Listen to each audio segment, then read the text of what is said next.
Good evening. I call to order the Monroe Public Schools Board of Education Special Work Session. Today is Monday, December 8th, 2025, and the time is 5:30. Jamie, can we have roll call, please? Yes, Mr. Heck. Here. Mrs. Myers. Here.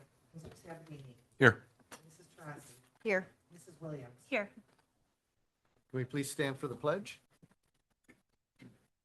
I pledge allegiance to the flag of the United States of America and to the republic for which it stands, one nation, under God, indivisible, with liberty and justice for all.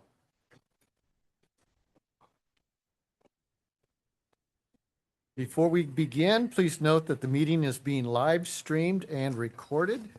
There are two cameras in use this evening, one focused on the Board of Education and another that may be used during any public commentary or presentations. By participating in this meeting, you acknowledge that you may be captured on video. Thank you for your understanding and for joining us tonight. Next up is discussion items, and I'll turn it over to Superintendent Shaw. Thank you very much tonight, sir. So our first item is the truancy discussion. The goal of this part of the discussion is to share so that when you go on Wednesday night to the countywide meeting, you have an understanding of the protocols, procedures, things of that sort, so that when you're ready for questions there, or you can go with questions. And so with that, I'm going to turn it over to David and Terry, and they're going to take the lead on this. Sure, thank you. So as Mr. Shaw stated, David and I are going to share with you this evening information about our truancy protocols and then some additional information about truancy. And we do have some handouts for you. I believe they should be at your place. And so the one that I'm going to start walking you through with is called the MPS Attendance Tracking and Truancy Referral Guidelines. Perfect. And with that document, as Andy stated, this hopefully will provide you with some strong background information for the countywide meeting on Wednesday. And this protocol and these guidelines that our district uses, these align with what the prosecutor expects us to be doing. A really important point to note is that as we go through these guidelines, we're going to be talking specifically about unexcused absences. And in all districts, they have to define what an excused absence is and what an unexcused absence is.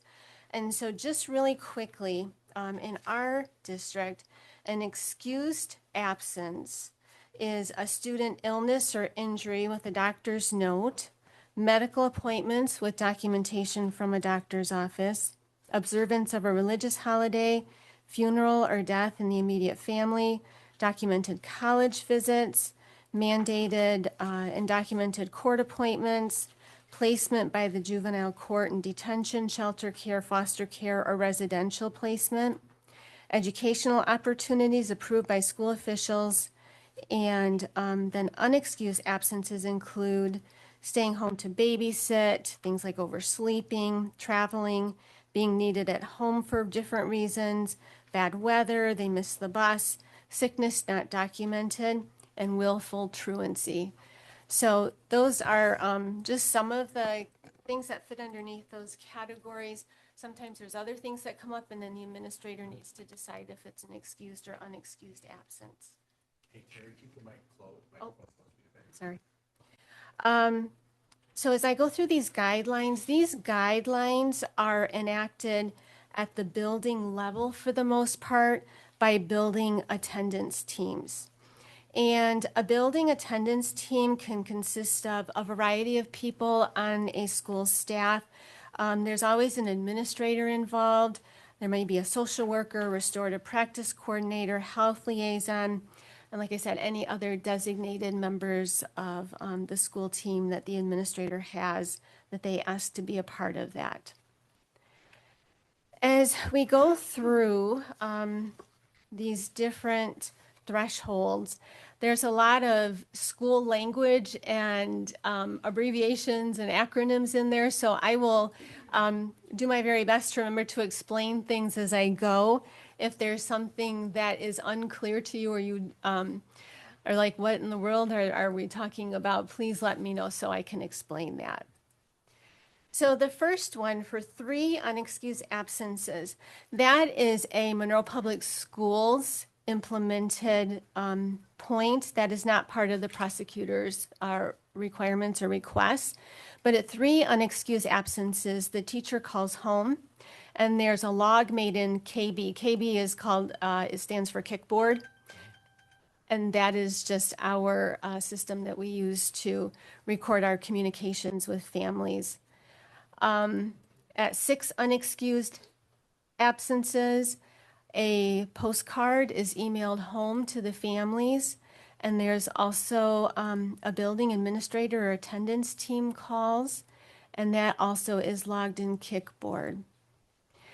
It's also important to note that any day or period that a student is absent, their family does receive an automated message. So at the elementary level, the family receives a phone call. At the secondary level, the family receives a text for every period that the student is absent. At 8 unexcused absences or days, that's where the prosecutor's requirements come into play. So there's an 8-day letter, and that's a district letter. You'll see it's kind of printed there in blue. That's a link that the school team can click on so that they can send that copy home and fill out whatever information they need to fill out. That gets sent to the family in the U.S. mail. It's logged in Kickboard, and it's filed in the student CA60. And the CA60 is the student's cumulative record of all of their attendance information, if they have special education supports, their grades, attendance, birth certificate, all of the information that we have on a student. And it's important that those letters go into the CA60 because that file follows the student from school to school, and not just within Monroe Public Schools, but if they were to go to Airport or Summerfield, or even beyond the county, any place that the student goes, that CA60 follows them. Terry, real quick. Yes. Do we have instances where stuff doesn't get in the CA60?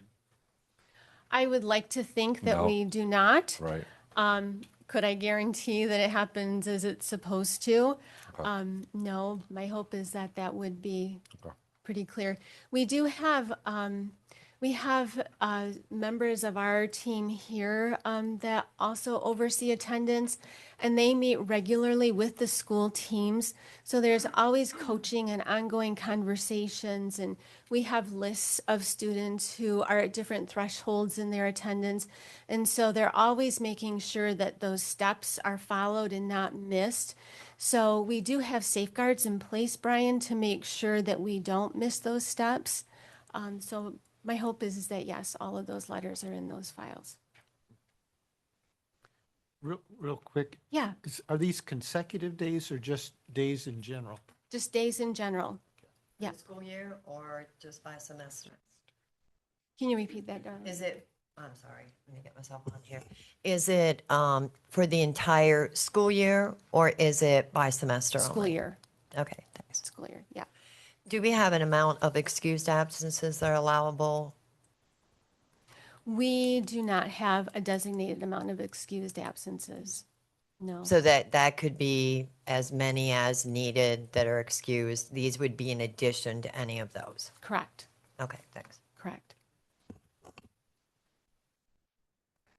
At 12 days, if the student has not returned to school, so this would be where that question that you asked about consecutive days is important. So if we don't see the student for a number of days, a wellness check is completed. That is a home visit. We always ask that there's 2 staff members that go, and preferably our SRO is one of those staff members that attends that wellness check. If the family isn't home, we always leave a letter for them. We call it the "Sorry We Missed You" letter. So we try to be as specific as we can with our directions to our teams. We ask that they leave it on the door if no contact is made, not in the mailbox. And again, they log the wellness check and outcome in Kickboard. 15 days is another prosecutor required threshold. That one's a really important one. So you'll see there, the first step is called the 15-day AIP invitation. And the AIP stands for Attendance Improvement Plan. And this is a structured collaborative strategy that we use to boost student attendance. The first step in that plan creation is identifying the root cause of the absenteeism. It may be something to do with the student's health, with family issues, with disengagement from school. We really try to engage families in a conversation to help understand why their child is not coming to school. And then after that, we set clear goals with specific actions for both the family and the school and the student to follow through on. This document's also important, excuse me, because it documents our efforts to get kids in school, and it shows that we've been trying to support them, excuse me, in various ways.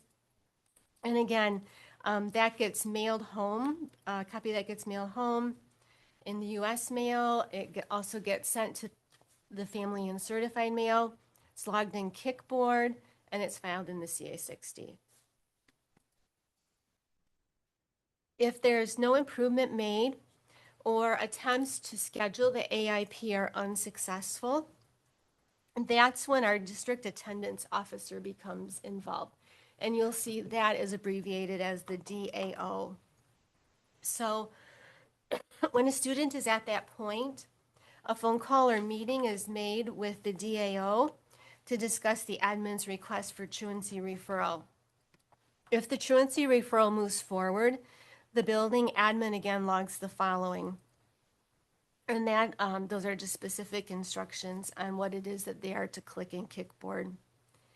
The district attendance officer sends the final attempt letter to the family, and the building admin keeps the DAO informed on students' compliance with the final attempt letter. If truancy referral is made due to noncompliance of the final attempt letter, they log attendance officer seeks truancy referral made, and then that initiates that process that it goes to the prosecutor. I'm going to guess, Terry, when we get down, and it's like the declining, so, like a cold case, right? The colder the case gets, the less we get people reeled in as we move down these steps. So when you get somebody all the way down to the DAO and the AIP attempts unsuccessful, how many people do you still convert, get them back? Probably a lower number, I'm going to guess, a low number. Yeah, I do think that, and we'll talk about this a little bit more, but truancy and chronic absenteeism is a challenging issue, not just in Monroe Public Schools, but everywhere. So you're right, like the sooner we can get a hold of that and help get that family re-engaged in school and find out why their child isn't coming to school, that's just really, it's important. And Terry, I'd like to add to Brian's point, a student may miss 1 day per week first semester. That's 18 weeks. That student is chronically absent, and they've also met the threshold to have an AIP. So like, Brian, you might be present 4 days a week. Like, I guess counter to your point, like you still may be showing up 4 days a week, and you still may be very active in this process. So there's kids that have maybe fallen off quite a bit, and then there's kids that are they're regular 2, 3, 4 day a week kind of kids. And There's that's just not something holding them up on one day. there might be some sort of barrier, transportation, childcare, Yeah. anything. Okay. And we always try to help families with that. Like we've had families who live in the parent responsibility zone where their students don't get busing, and we'll notice, their child isn't coming to school for successive days. So we call and we find out the student doesn't have coat and boots and gloves. So, the parent obviously doesn't want their child walking to school without appropriate things to keep them warm. So we help the family get coats, boots, and mittens so the kid can get to school. So a lot of things happen within the conversation. You know, maybe it's a middle school student who's getting themselves up in the morning and getting themselves on the bus, and they're oversleeping. So we help to create a schedule with them on what to do when you get up in the morning, how to make sure you're ready to catch the bus. It's a variety of things. So the power really lies in that conversation and getting an idea of how we can best support that family as soon as possible. I think it was in board briefs, there was a question on the number of cases that were reported to the prosecutor. Was it 11 last year, or 7 or 11, or, yeah, I went to look at my notes and I forgot to go pull it. So when we talk about that number, and I think 11 would have been the high side of what that number would have been, are we talking about chronic absenteeism, or is that straight up truancy? That which stage of this ends up being in that category that you've shared? Does that make sense? Yeah. Okay, I think it was three this year or something, and they Yes, were it like, was 3 so far this year. I was just looking through all my papers. Yeah. I will find that for you. yeah, but Dana. it's at the high side. It would have been 11. I don't think it was Yeah. any. I know it wasn't any more than that. So I think that it's important to note, like, a student is truant because of chronic absenteeism. So they kind of go hand in hand. And they, as they go through this process and they hit that 15-day mark, that's kind of like the big trigger for us to get the district attendance officer involved, make sure that all of the documents are completed, understand what's happening with the family. Sometimes it becomes cyclical, so we may have a family who we create an attendance improvement plan with, and the attendance improves for a couple months. And the kid's doing better, and they're in school, and they're engaged, and then we notice that things start to fall off again. And so then we re-engage with the family and review the attendance improvement plan, make any changes we need to. So sometimes it's cyclical also, and that's an important thing to know as well.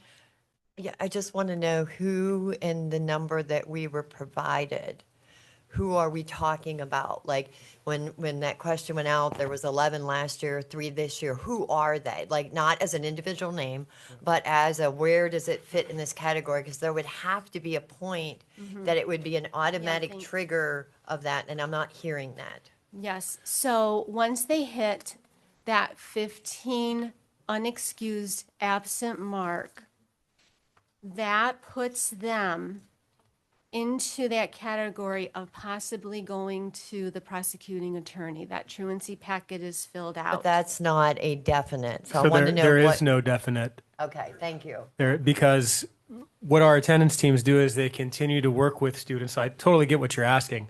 But as our attendance teams continually work with kids,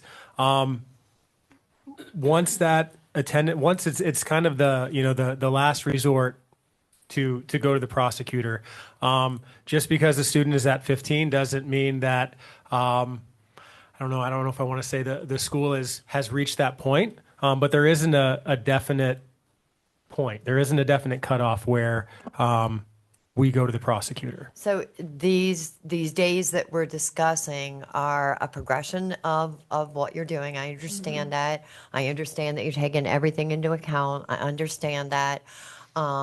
My thing is, at what point is there ever a cutoff that says, okay, now you've met a threshold, and I'm not seeing a threshold? The threshold is this, and I think I'm going to answer it and see if I've got it wrong. I want you to hop up on it because anybody had hands up. Is we put an attendance improvement plan together, okay? And we put it together, and there's zero response. So all of a sudden you're absent again. We call, not responding. So we're making more efforts. The key for the prosecuting attorney is that we show that we've made every effort possible to engage with you to bring you back to school. And so you're not making it. At that point in time, we've sent the letter. We tried holding a meeting. You've shown up, but then you didn't follow the plan. Make another contact, still not following the plan. So it could be at that 20-day mark, could be at that 19. right there, because it's all So about that we part. don't, so there is, so when you gave me those 11, we'll say it was 11 last year. So when those 11 were provided, there's no consistency to say, this is what our truancy policy is. And when you hit a threshold, you hit a threshold. It sounds like it's when we feel like we've exhausted all measures, regardless of how many days that is. Am I hearing it right? So for the prosecuting attorney, what they're gonna look at is, go back to what David shared a moment ago, is we put you, you get that on the plan, it's working, go for a 2-month run, and all of a sudden, we're back to now we have truancy, absences again. And so that, they don't have there's no set number inside the county or by anybody that says, no matter what, if you hit 20 days, you go. It's all about the engagement with the family, because even when you go to the prosecuting attorney, they're gonna put an AIP together at that time too, to try, a plan to try and get you to come. And so, Steve, you wanted to share something right there, I think it's important. I was going to talk about the AIP plan, the attendance improvement plan. So we meet at least within those 15 days of unexcused absences. We meet with the parent and the student a few times to have these plans in place.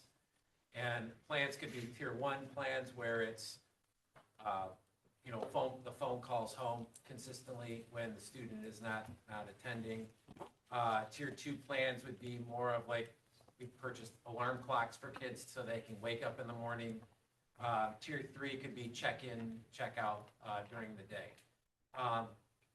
So we put these plans in place. They're all individualized for each of these students that are absent consistently. And as we work through we're working with the students as best we can. We need to show the truancy, the attorney, what's his name? Yes, the prosecutor, that we have made every attempt to try to get the kid to school.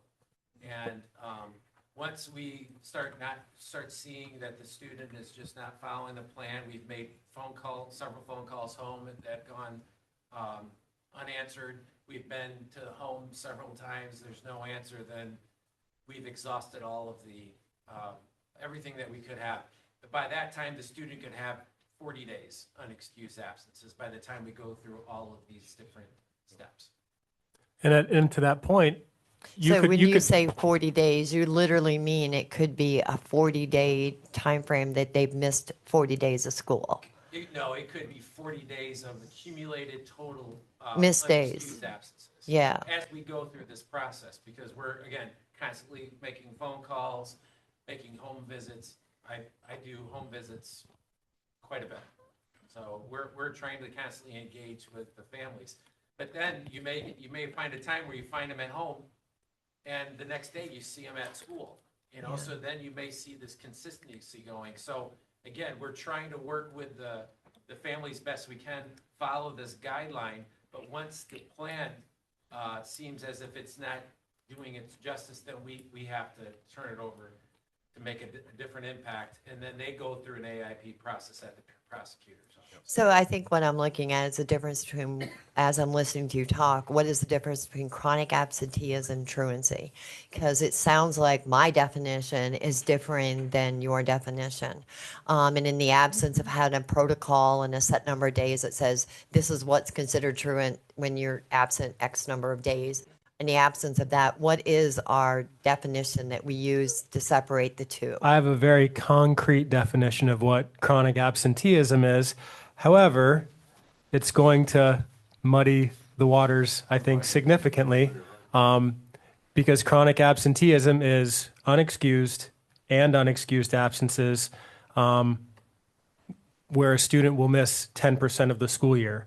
So the first 10 days of school, Carrie misses a day. Carrie is chronically absent until she shows up the following Monday. Chronic absenteeism is something that moves as we progress through the year, but Carrie has, let's say, what 90? There's 90 days in the first semester. She turns in 9 doctor's notes. Carrie is still chronically absent with the 4.0 GPA and all excused absences. So they are, Terry, disagree with me if you need to. I do feel like they are two different things. Chronic absenteeism is a very specific thing. Regardless of excused or not excused, you're missing class time. And we know that students do better when they are in school. And now you're getting to where, based on just the information that we are provided from the other schools, so you're hitting on exactly what my perception was through even what they indicated, was that there was a absenteeism concern, and that would have included your excused and unexcused days. They would have been together because you're right. How are you learning if you're not in class and you're missing an X number of percentage of your classes?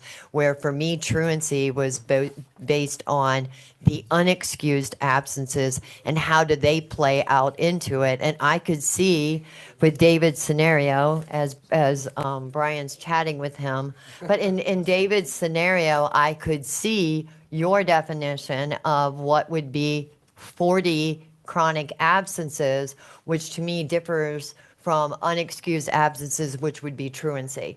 So I think that you've defined that, and that makes sense to what I'm thinking. So when we're talking about this sounds like it applies to chronic absenteeism as separate from truancy. It almost sounds like they're linking themselves together. It's flipped. That document right there Is truancy. Yeah. But the way that you're describing it is you can have as up to 40 days, we'll use his number, 40 days of unexcused absences, in addition, using his definition of excused absences on top of that, and still be considered a viable student in the system. So, I'm trying to like, if there Yeah. are really two. so in the lens of chronically absent, and Terry, David, Steve, chronically absent is something the state of Michigan put together. It's not anything that we track. So that's a Michigan Department of Education definition, and they, Bless you. along with all the other states, track chronic absenteeism everywhere in all schools.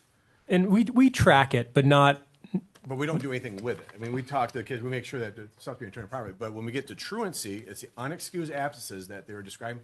That's what you're looking at right here on that front page. So this is a truant student, unexcused absences that we're looking at right here, that we turn in and for the prosecuting attorney. Does that answer your question, Darla? Sorry, I wasn't. No, it 100% answers my question, but I may have a differing opinion on where I stand with that and the way I look at it. But I do get your point and I do understand what you're saying. But yeah, Okay. how many days are students to be in school? 180 days of 180. education. Okay. So if you miss 18 days, how much? What's the percentage that you've missed, Mr. Maluzzi? 10. Thank you. Thank you. Okay,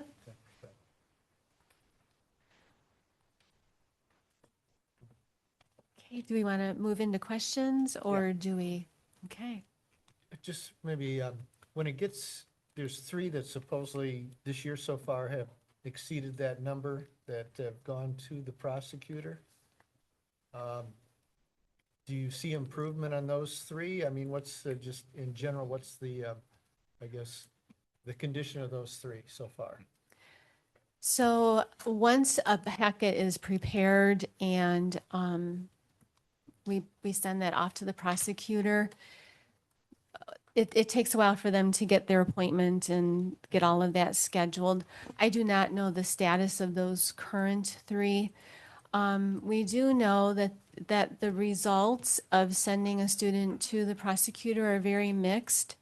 We've tried to look for trends to try to see, is it more successful with younger students or with older students, or, is there like a family type of issue where all the students in the family are truant and we send the family to the prosecutor, and does that help with all the kids?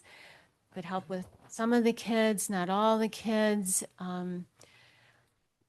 I think it's another effort that we're making as a community to make sure parents understand the importance of having their children in school and working with the parents.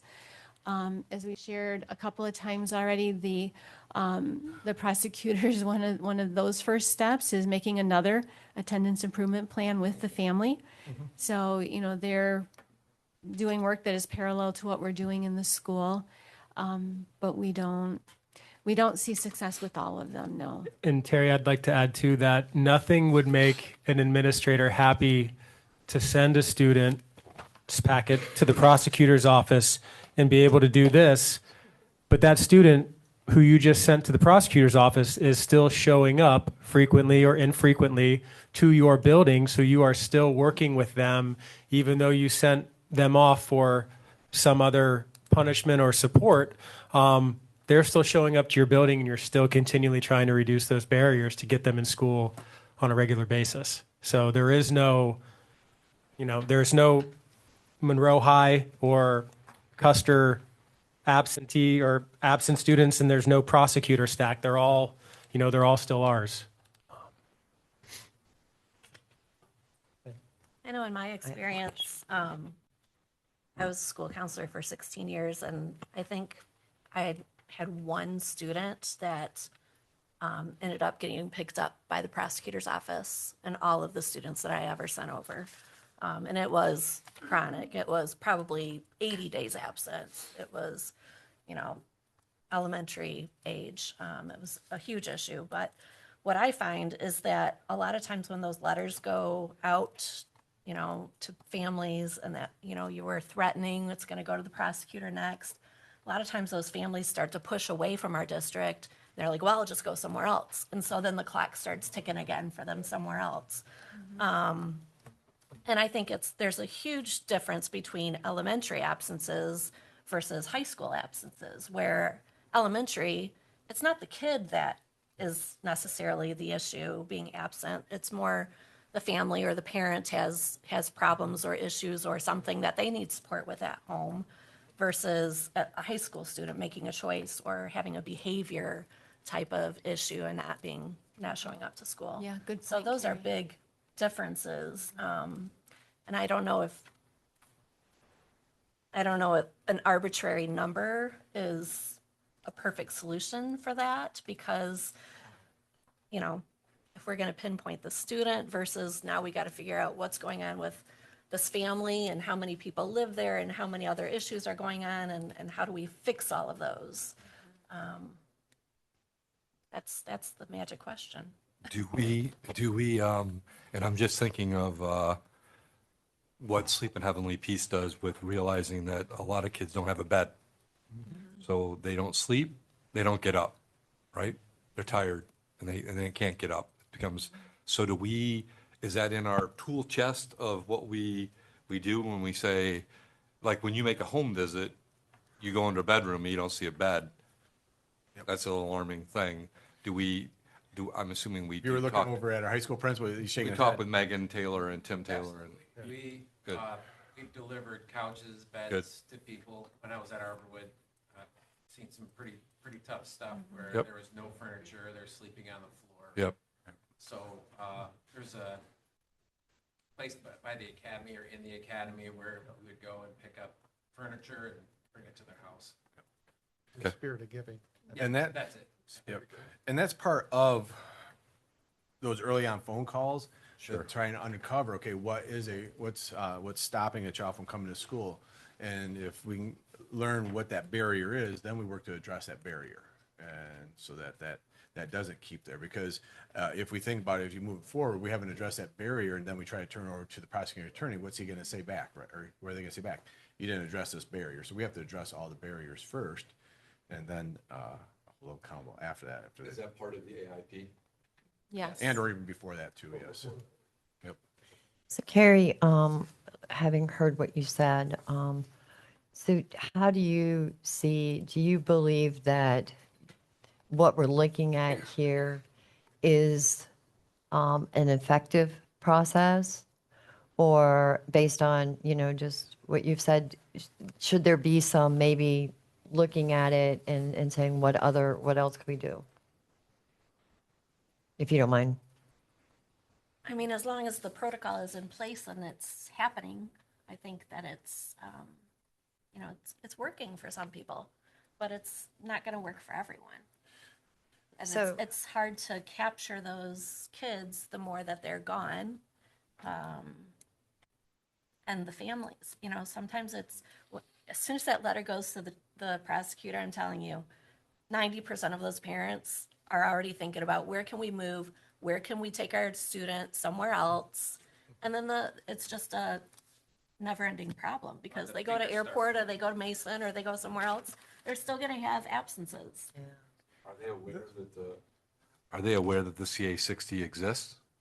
Oh, yeah. So that, right, I'm assuming they would be right, that, And I don't know if they are, and I'm it asking. does- It does stay in the county, and so, one of the things I know too, this protocol was established, I want to believe, I think it was right back in 16 or 17, they really refined it here inside the county. And that started with the prosecuting attorney at that time, and the judge, and to really refine it and tighten it up. And so this protocol was established at that period of time for schools to follow. So maybe it'd be more helpful if we're not just talking about the 3 students from this year. What is we'll do high school since Steve is here. And Dave, you can pitch in here and maybe know, what is the percentage of, and we'll do percentage of population that we think that this is affecting? Because I know when we talk about this, we're like, there's thousands of students, I think if we look at a number, we can maybe grasp this a little bit better. So as far as chronically absent, which again is our. We're only talking about truancy right now, correct? no. Well, I mean, we can get into chronic absenteeism. I mean, The only reason why I made the comment about the difference between chronically absent and truancy is, to David's point, chronically absent rolls in the excused ones, and the academics are not being impacted right there, okay? And well, how are academics not impacted if you're not in school? there are some kids that are out. I'm just, this is a real question. I'm not trying to This be, is- I'm like, We have kids that are sick and that has a doctor's excuse, and so we are required to provide, example, homebound instruction and other mechanisms right there if they have to be homebound, or it's back to the workload too. yeah, I know that when there's long-term medical needs, yes, I didn't know that on a 3-day, I thought it was the parents or the people had to pick up their own. I didn't know that we did all of that for 3-day ones as well. That's what I'm Just trying that to do. excuse. And that's and the reason why we start at 3 is simply so we can get parents into the loop of what's happening sooner. So- That's all it is. Okay, So David. I had a statistic for you. And I know you were asking for the other one, but just over a third of our students are chronically absent. So that is missing 10% or more of the school year. We are fairly consistent year to year. I know the second page in your packet had every state's chronic absenteeism rate. It's a whole lot easier to track because we don't need to distinguish between what is excused and what isn't. That is a huge, massive lift. What I do know, or MDE put something out coincidentally, attendance is getting better in the state of Michigan since the pandemic. It is reducing, and Monroe Public is sitting right around that state average of 33-34%. I thought you just said, you said a third, so it'd be 33. I did the 2/3. Can you tell us, do you know by chance, like how many of our high school students versus how many of our elementary Yes. middle school? You knew Was the stats were 30% the high coming. school? No, Everybody it's, knew data it does questions it were does coming. vary by grade. Is this what you're looking for? Yep. Oh, thank you.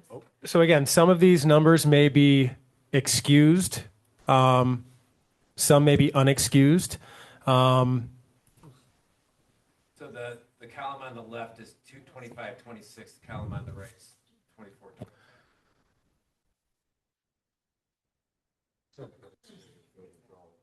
Eighth grade.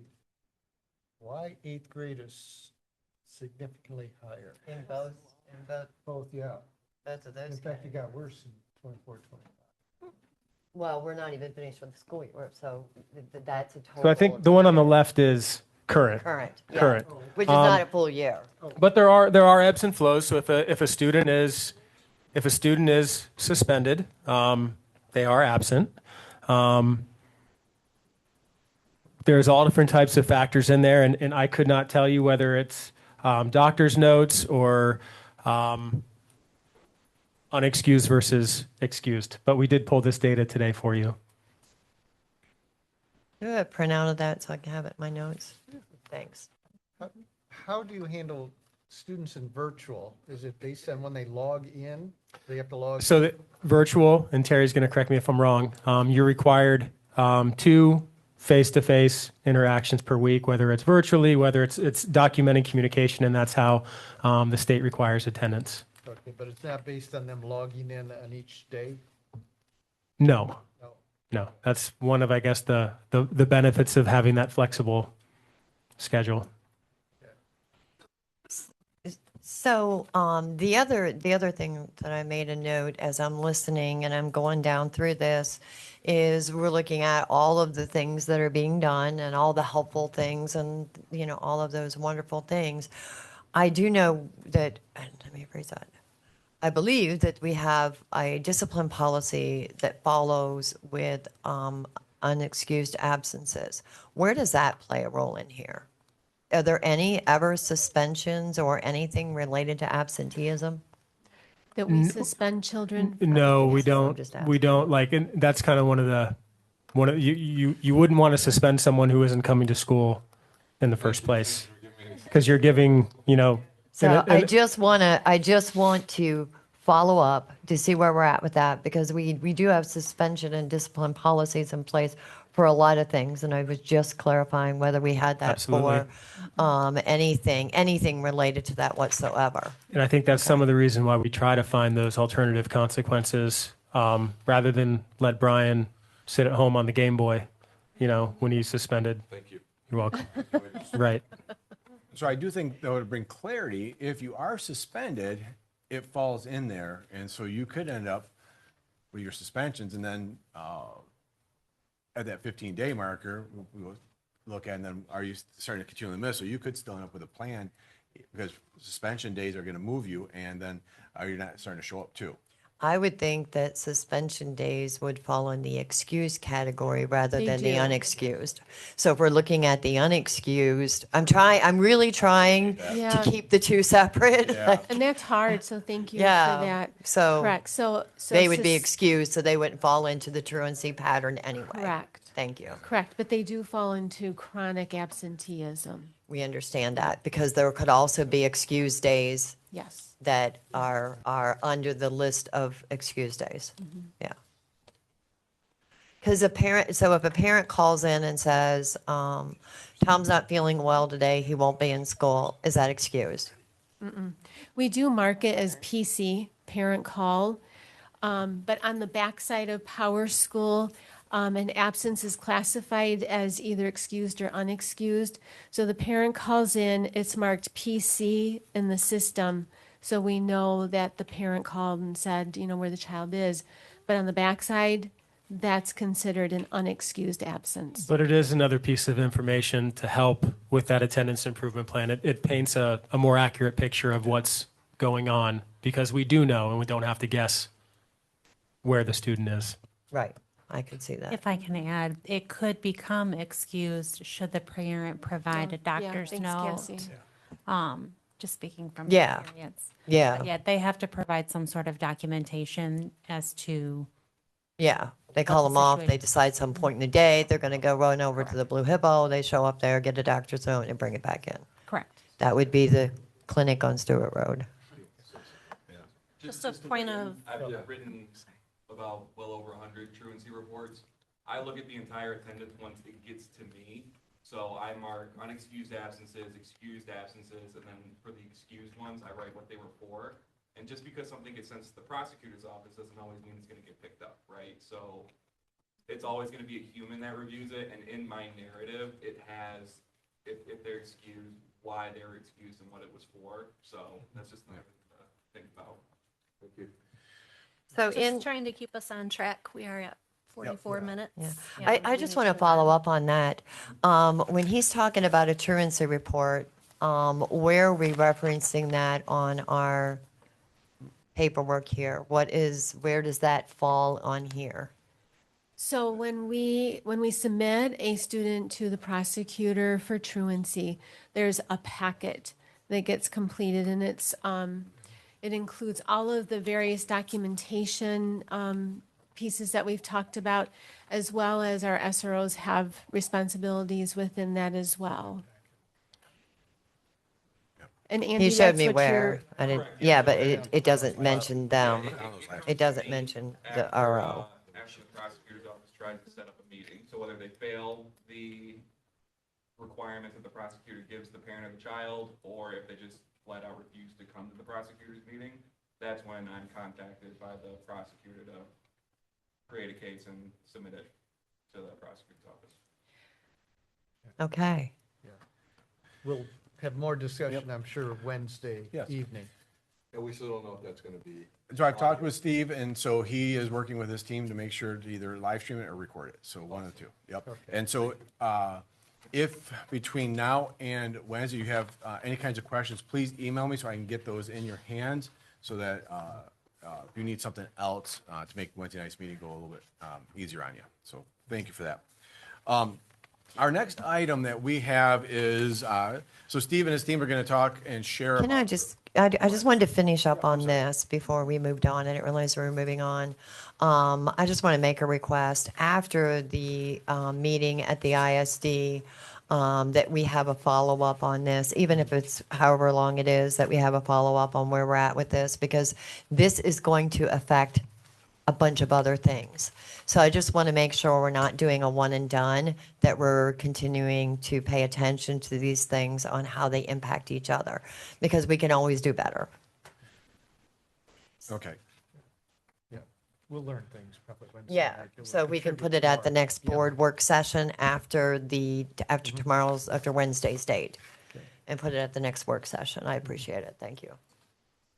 That's a formal request. And so with that, then we'll need to know what you would like brought into the room. Well, I think that let's just put it on the agenda, and then we'll go from there. We'll see what happens after Wednesday's meeting. And then we'll see what needs to be brought in to, because this, so what we've just defined is chronic absenteeism is separate from truancy, which is now going to play into, I'm pointing to you because you just talked, to Wednesday, dealing with the prosecutor's office. I think there's going to need to be a close the loop. Okay. Do remember that there are some things on here we can't change, okay? Okay?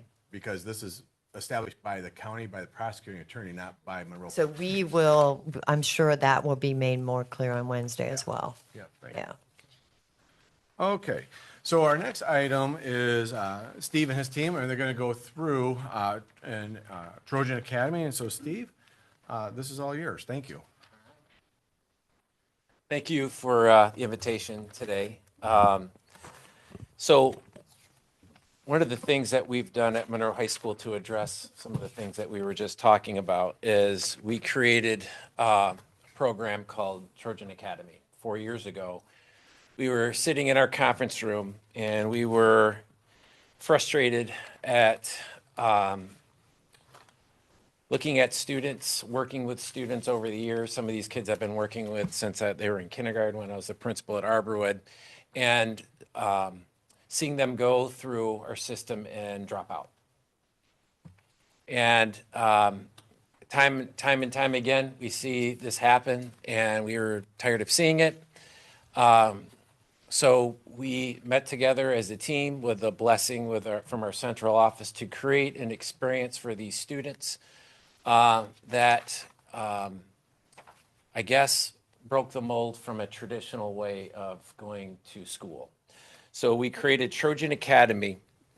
And today I'm going to talk to you a little bit about what it is, why we created it, what's involved with Trojan Academy, how does a student experience it, and then some of the successes that we've seen from it. And then I want this to be as much as conversation as possible. If you have questions throughout, please stop me and I'll answer them. Okay, so we created Trojan Academy based off of the fact that, why isn't this showing up? Okay, there it is. That students were not, like I said, experiencing our success in a traditional model. They were missing school. They were having troubles with behaviors. And In essence, they were not passing classes and dropping out. So some of the elements that we felt that needed to be within our Trojan Academy is it needed to meet the needs, specific needs of students.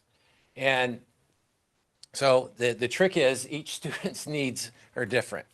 But these students that are dropping out of school, we know that there has been something traumatic in their life, whether they've experienced physical, mental, emotional abuse, experienced homelessness, being raised by grandparents, or in foster care.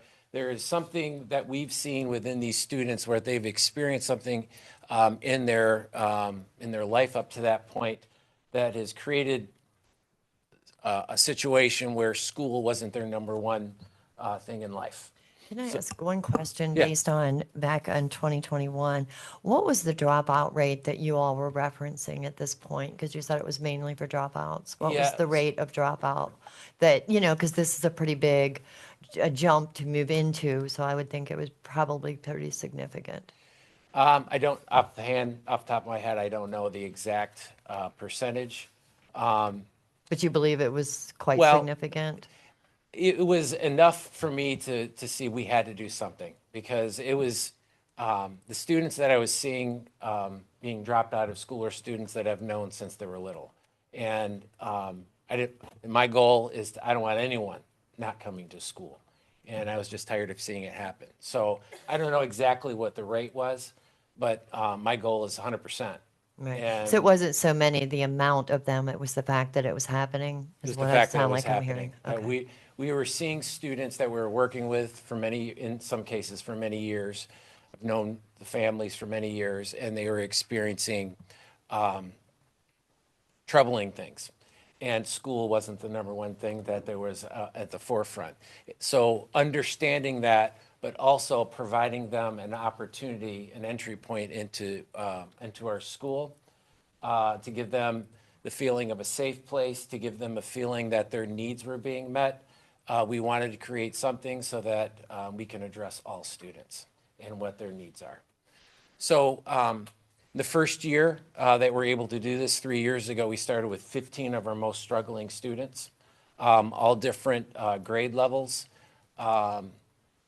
Majority of them were seniors. And at the end of that year, by putting the things that I'm going to talk to you about in place, all the seniors that were in that program, and again, these students weren't anywhere close to being on track to graduate, we were able to get them to graduate. Last year, we increased to 30 students. We graduated a total of 34 students over the last 2 years. And again, these students, when I was talking to them as a sophomore, they were not on track to graduate, and there was no hope for them at that point in time. So in 15, when you started in 15 with 15 students? We started 3 years ago with 15 total students. Okay, so Yeah. it's 20, 20, that'd be 22. 2022, 2023. Okay, I'm 23, just 24. writing it down and I'm listening. I'm Sorry. like, we're way off on the numbers. So then you went from 15 and then in 23, you said you ended up with like 30. We had a total of 30 students. And again, And these then in aren't all seniors. 24, you said it was 34? You had 34 total graduate. 34 total graduate over the last 2 years. Yes. Yep. So that doesn't tell you how many are in there, it just tells you how many that graduated. How many that graduated? Yeah. All right. Yep. But to be clear, there was 15 the first year, 30 the second year. This is the third year, we have 60. Okay. Yeah. Oh, and you have 60 this year. I hadn't got to that point yet, but yes, we had grown, now we've grown to 60. Thank you. A backup. You can let her know later about that. Oh, I will. No, she's good. She's good. That's why she's here. Trust me. So this is why we created Trojan Academy. We wanted to address the absenteeism, students not showing up to school. And then when they were showing up to school, they weren't doing things they were supposed to be doing, so there was increased behavior issues. And all of these things were impacting their academic success. We were committed, this group that created Trojan Academy is created to giving these students an equal access to an education. And in that, the big thing is that we needed to address basically the elephant in the room, things that they were dealing with during their lifetime. It could be, so we had to focus on understanding how to handle students that have had trauma experiences. What are the ways that we can do that? So one of the big things that we do, anytime a student walks in the room, we greet them. There's an adult that's greeting that student, asking them how they're doing. Making sure that they feel noticed, making sure that they feel important, and that we're really developing a strong relationship with these students. We create a schedule that's predictable and that's flexible. Developing routines, developing an understanding that this is when you walk into school, this is what you do, this is where you sit, and then this is what you need to do to progress through your day. Steve, do the teachers that are involved in the Trojan Academy, is that all volunteer? They wanted to be involved in the Trojan Academy, or how did that transpire? Yeah, so I guess voluntold is probably the best way to do that. No, I mean, these teachers very, very dedicated to working with students that are at-risk students. Okay. So within our master schedule, we were able to find openings within our master schedule to allow them to be a part of this Trojan Academy program. Okay. So one of them is a special ed teacher. One of our other teachers is a math teacher by trade, and the other one is a social studies teacher. So you have 3 teachers in there? Yes, so we have one upstairs, one downstairs, and one that kind of floats in between each. We also have an interventionist that's on the bottom floor and the top floor, and then an assistant on each floor as well to support 30 students upstairs and 30 students. So you have 3 teachers, you have 3 interventionists, Two, 2 interventionists. What was the other thing you mentioned? and an assistant. One assistant? One for upstairs, 2 total, one for upstairs, one for 2 downstairs. assistants. Yeah. And how does this fit help me understand how this fits in their core classes versus, Yep. were we getting to this? Am I Well, jumping no, ahead? yeah, it's Okay. fine. So we are getting to it, but I kind of like the conversation anyway. So the students are in the same space most of the day, okay? So one of the big things that we wanted to eliminate was the distractions that they may be experiencing going from class to class or deciding not to go to class. Finding problems in between, yeah. Correct. So they're in one space pretty much most of the day. Throughout the day, they do get breaks where we'll take them out to the gym, or they'll go down and they'll go for a walk with their teachers. But they're in the same space, and they're on an online learning platform. And the teachers are acting as like an instructor on the side, okay, kind of guiding these students through.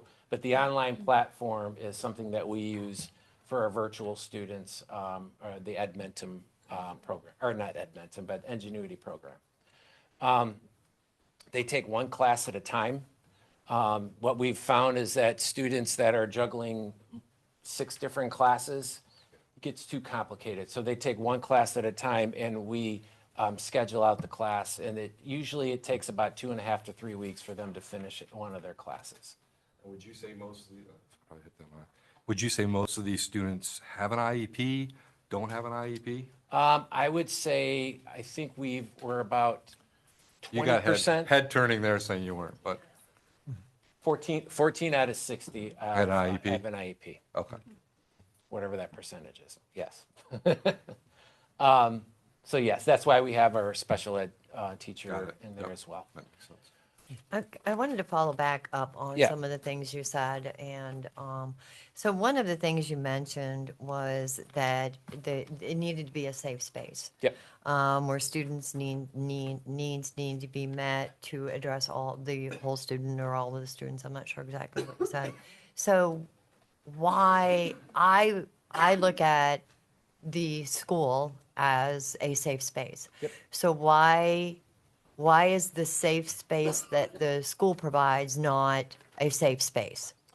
So I'm not saying it's not a safe space. That these like students when need a different safe space? So here's a great example. One of the reasons why I'm standing here today is because my parents provided me what I need every day to be successful. So, for example, I didn't have to think about breakfast, lunch, and dinner. My mom had it ready for me every day. She 5 o'clock, I knew I was having dinner. Okay, I knew that if I was participating in sports, I had a ride home. I knew that I had structure at home where my dad, whether I liked it or not, I was doing 2 hours of homework every night. So I had that guidance at home. I had that structure at home. I got a 3.5 grade point average, you know, and I was able to go to college, and I was able to be standing here today. Not every student has that. There are many students at our high school that do have that opportunity. So the students that don't have that opportunity are left with finding out how to do that themselves. And So it sounds like the safe space that you're describing, I'm describing the school environment, but you described a home environment. So it sounds like you're describing the lack of a safe space in a home environment was the need to create this safe space. I was just referring to the school, why the school itself wasn't a safe place. I would say if I'm sending my student to Monroe High School, Steve Polizzi is the principal, and it is a safe space for everyone to send their children. There's a safe environment there. Every child I think needs that. yeah, go ahead. I'm not Everybody wants to saying jump in on this one. What? I don't think all students thrive in the same. Maybe, I'm just talking about the school environment itself. maybe a better verbiage would be a structured space rather than safe. Yeah, I was just asking for a clarification, that was all. I mean, you have trauma-informed students It was a here. question. You have trauma-informed students here that certain things may trigger those type of things in their mind. So we're trying to create an area in which we reduce the amount of that Yeah. being a problem for them. So all I Yeah, was, it's- I was No, just I- going through the statements that he made, asking Yeah, for go ahead. clarification on those No, statements. and I understand what I guess the word safe could be used in many different ways. I wasn't like physically, it could be physically, it could be mentally, you know, like a lot of these things, if a student doesn't eat, that creates stress. And that creates a lot of different issues where they're not, what we need them to do is focus on learning. So by reducing a lot of these barriers that our students are experiencing, they can focus and feel confident and feel great about themselves. The reason I'm asking Yeah. these questions are because when I wrote down the responses and your reasoning why you Yeah. and whoever started it was what I thought was an education system, which is what the public education system is set to provide. These are the things that we are supposed to meet the needs for all the students. And so when I hear something, my first thought is if we're not, I want to make sure we're meeting these for all the students and that we don't have a special environment when we're not. So the thing you brought up was equal access to education. I believe all students have equal access to education by coming to Monroe Public Schools. But there are people that are walking in different shoes. I understand that. I'm yeah. not discounting any Yeah. of that. I'm just looking to verify that I believe that Monroe Public Schools provide this. I believe that is what we as a public education, we went through a whole strategic plan, was to say that we are a safe space. We provide education outcomes for all students, that we don't need a special academy. I'm not saying that this is, but the school itself does provide that. We do need it. We do need it because I don't want to see another kid drop out. And we needed to think out of the box because it was not working for everybody. Our system wasn't working, and it's my job as a principal to ensure that if I'm losing a student, if they're not showing up to school anymore, and we're having to turn them over to truancy or whatever it is, that's the worst thing I ever want to do is have to fill out the truancy paperwork, or expel a kid because he was smoking in the bathroom. We have to create an environment that meets the needs of our kids. I wish? Agree. Yeah. And I believe Monroe Public Schools does that. I believe that Monroe Public Schools has all the different types of interventions to meet all the needs of our different learners. We have an entire PBIS system. We have an entire SEL system. We have, and you all can probably list a lot more than I can, that is built within the system itself Yep. to support all students and encourage all students. So this is something beyond that. Yes. So this is something more that we can talk about and brag about as far as what Monroe Public Schools can do for our kids, because you've got different tiers. You've got tier 1 is going to affect most of our students. 80% of our students, they can walk through our halls, have 6 classes a day, and enjoy our CTE, enjoy our early middle college, go home, and they can get A's, B's, and C's. 80%. Then you've got another tier of students that need a little bit more support, maybe a little bit more intervention. So we have that support for our students. And then this is more of a higher level support that we feel that we need for our students in order to affect a positive outcome for these kids, because they're to see some of these students start the program not wanting it, I don't need that, with 3 credits to their name, and then have them walk across the stage, which many of you shook their hands. I hugged them because I was so proud to see them, because many of them weren't even close to doing it. And all they needed was a little bit of self-confidence and just a little nudge to say, you can do this, even though you've been through this, that, or the other. Those are things that you've experienced in life. We'll be here to help you through those things. You can achieve these milestones.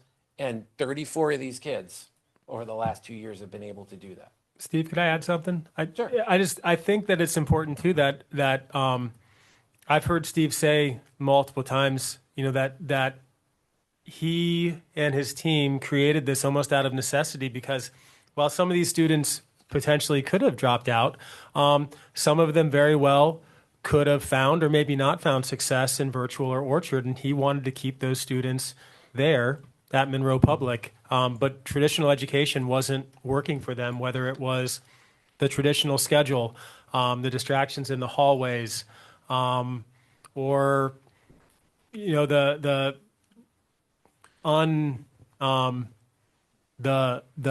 question marks surrounding home life. But something else, and I don't know if Steve was going to bring it up or not, but we need to be careful and cognizant, I guess, as a district with where our students are students that have the most needs are placed. We want to keep students that have these challenges at Monroe High, and we have to be careful about creating a separate school, so to speak. So we have to be cognizant of those special education numbers and things like that with our teachers our special education teachers at Orchard and their caseloads being overwhelmed. Yeah. So I completely, go ahead. There was a question, how do you determine whether a student's going to be in the Trojan Academy Yeah. or go to Orchard? That's a great question. So we work hand in hand with James, and we work hand in hand with Courtney on fits for students. So our goal is to keep students at Monroe High School. Like, we want to be able to work them through our system and ensure that we're meeting their needs. Some students may need a smaller environment. That's one of the typical situations of why a student would attend Orchard, or they may live close to Orchard, or may have had a family member that has went to school there or graduated from there. But class structure is basically about the same Trojan Academy and Orchard, or is it No, different? no. Orchard has a more traditional approach where I believe they have 4 or 5 or 6 hours a day. They're very similar to us, just in a smaller scale. Okay. Another- What was your question? I look You at asked it as who gets another in, he didn't tool answer. for the kids. Well, Yeah. you said that That's what I they look make at a it as. decision based. And if you on haven't toured it, the my needs of tour the when I student. If they're more was comfortable voted in on a the board. smaller Yeah. environment, that was part of they'd our probably go to tour, and I Orchard. would suggest maybe other. Trojan schools. Academy? Maybe not, Yep. other people need to go see it. Yeah.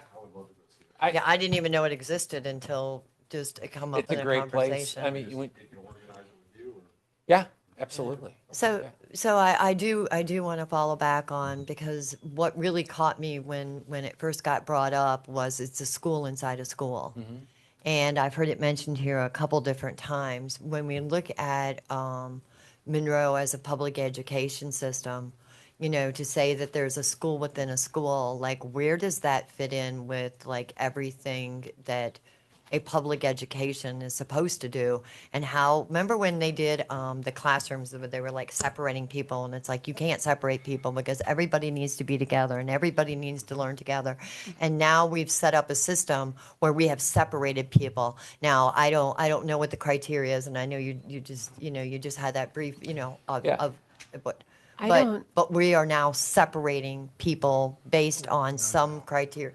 I don't see it as. Wait, they said a school within a school. That's a convenient saying, though. I think it's I think more it's of a a alternative program. programming Yeah. for I'm students. just trying to catch up to. Sure. I'm using the language that people are Sure. sharing with me. Sure. Yeah, so it's like our early middle college is a program within our school that we offer. CTE is a program CTE, within. yeah. So this is another program within our school that we offer. Thank you. It's the first time I've heard it described that way. Yeah. So thank you for that. Thanks, Terry. Yeah. And they're able to, I had to ask this question of Andy earlier, they're able to participate in the CTE programs? Absolutely. That's another benefit that the Trojan Academy is within Monroe High School is we have students in automotive, welding, all of our different programs.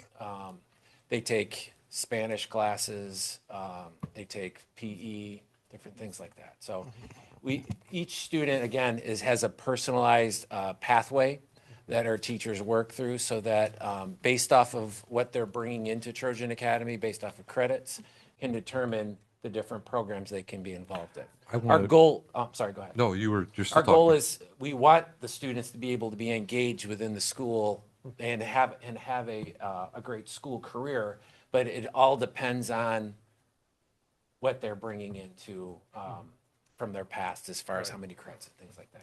I think we have to be careful with CTE program and equating it to, let's say, lower performing kids, or the CTE program, the manufacturing of tomorrow, those type of things. This is high tech Oh, stuff. absolutely. This, you're not taking. I brought my CT director back there Right. too. Yeah. She and Miss Arnold knows these are not low. No. I'm sorry. I called Morelli. Miss Morelli. Yeah, that's her sister. No, Is she your sister, really? Or just like maybe a sister? No, really. No, They're your sisters? I didn't know that. Yeah. I guess what I'm saying is the CTE program is very important, needed jobs, needed skill Absolutely. sets. And you have to be a smart kid to perform well in CTE. So I guess sometimes I just take I hear that and I'm like, we're saying these kids can only handle CTE. The students in Trojan Academy are not low-performing students. Right. They just have had some kind of barrier that they need to leap over. For example, we had one student who was on the road to going to Orchard. The only reason she came to school was because she was in the band. She loved the band. She was passionate about playing her instrument, and she told me, crying in my office, I don't want to go to Orchard because I won't be able to play my instrument. So she was one of our first 15. She was in Trojan Academy. She is an amazing student, but she had lots of things going on at home. Her older sister, who she was 16, 17 at the time, her older sister, who was 18, 19 at the time, was her guardian. So lots of things going on at home, and the student did amazing in Trojan Academy. She's one of the smartest kids I know, in fact, but she had barriers. So they're not low-performing kids. They just have a barrier that they need to. And that's what I took it as. I did not take them as low performing kids. Right, yeah. Like I said, and you said it, Steve, these kids have walked a path that none of us may necessarily have ever walked. Yeah. Right? So whether that be through trauma, I mean, I can think of some people that I work with that I am amazed that they've achieved what they've achieved professionally based on what's happened to them. Sure. And I'm like, wow. And you look at yourself and you're like, yeah, I didn't really have any real barriers. And you're like, anyways, you're doing a great job in talking about it. I am very interested in seeing it. I guess Yeah. maybe a clarifying piece to that would be, how do these kids get invited? Yep. And how do they choose this program rather than another path? Yep, that's a fantastic question. So at the beginning, it was all based off of the lack of credits that they had. We had to start with our 15 most struggling students. And we basically had to go off of the relationships that we had and the knowledge that we had about them. So because we were just creating this program. It got to the point when we were adding more students to it. We had a lot of different arguments in our support teams of who was getting in next. And it became a little unhealthy because we were fighting for these kids to get in the program because we saw the success. So we actually had to create a rubric with probably 15 or 16 different points and scoring. We had to score it to make it as objective as possible. It would include what grade are they in. So if you're a senior, you got higher points than a freshman. It included if they were homeless. Do we know if they experienced any abuse at the home, or are they seeking counseling, or don't they have counseling? So they received a score, and the higher the score that you had helped us determine the next people that were to enter into enter Trojan Academy. And thankfully, it cooled us down a little bit because we were very passionate about who got in next. Mandy and I got into a couple, Is there a but cap to how many students? Right, so it's not 60 a right safe now. space. Yep, yep. You know, and that. Is there a barrier to the number you think you can get to? Where you're gonna say, oh my goodness, we can't go any higher because we don't have. Yeah, it's staffing. Right, that's what I'm Yeah, asking. it's staffing. How will you make that? Because it sounds like to me it's a program that would continue to grow if, sorry. That program would continue to grow if it could. So what, I guess I'm asking, future conversation, Yeah. what resources do we need to give you to make, I mean, because like I said, this seems like a great program. Yeah, the more people that we can train, like ideally, the things that we're learning within Trojan Academy, we want to train our staff on this, because this is good stuff that can happen in all classrooms, to find those entry points within your classroom to engage students. And that's what we're doing. We also do this as a support team. We don't just support our Trojan Academy, we're supporting all of our students through their struggles in life. But yeah, I think we're learning things every day. The way that we started Trojan Academy 3 years ago is different than we are now. So we're continuing to learn things as far as what needs our staff are requiring in order to provide those benefits to our students. Another thing that we're really working towards is really developing tight partnerships with our community partners, because Monroe Public Schools we don't have all the resources in order to provide all these services. So reaching out to ProMedica, reaching out to community mental health and the health department, the ISD, really developing some strong partnerships within our community so that they understand what these students need, so that we can go to them when students are requiring things. When you send the slide on the other thing, can you send the slide on the rubric, please? Absolutely. Yeah, Yeah. we were just talking, I don't know if it's in your slide. It's not, but rubric I can now. certainly send it to you. Sure. Yeah. Yep. Thanks. Yeah, no problem. So one of the things I want to draw back on here is when they made the conversation around a school inside of a school, it's not a bad thing, because what that is you have what Steve was sharing at the very beginning. Our high school is designed this way. This smaller entity, it has a different purpose. It's more of a one-on-one approach system. It's it's that focus that that many of the students at Monroe High School don't need. It doesn't mean that every single student at Monroe High School isn't having a conversation in y'all's room on a weekly basis about what supports they need, or need there. And so when they use the term school inside of a school, it does look different, because in Monroe High School, you go through a 6-period day, you take all your classes, you do all this stuff right here. This program, the goal is the exact same outcome. Showing up to school, you're getting your great classes in, and you're gonna get a diploma. The cool thing about what they do, though, is it's tailored based on what each child needs. And so, for example, Steve might get a schedule that's put together where he is into a CTE classroom or he's off to band, and then he's also then doing his virtual classes. Where Mandy, on the other hand, she might be all virtual, and Leah, though, she's like, okay, I'm good, I love social studies, so I'm actually going to do my social studies classes in my regular system at Monroe High School, so it becomes a tailoring of what is beneficial for each student.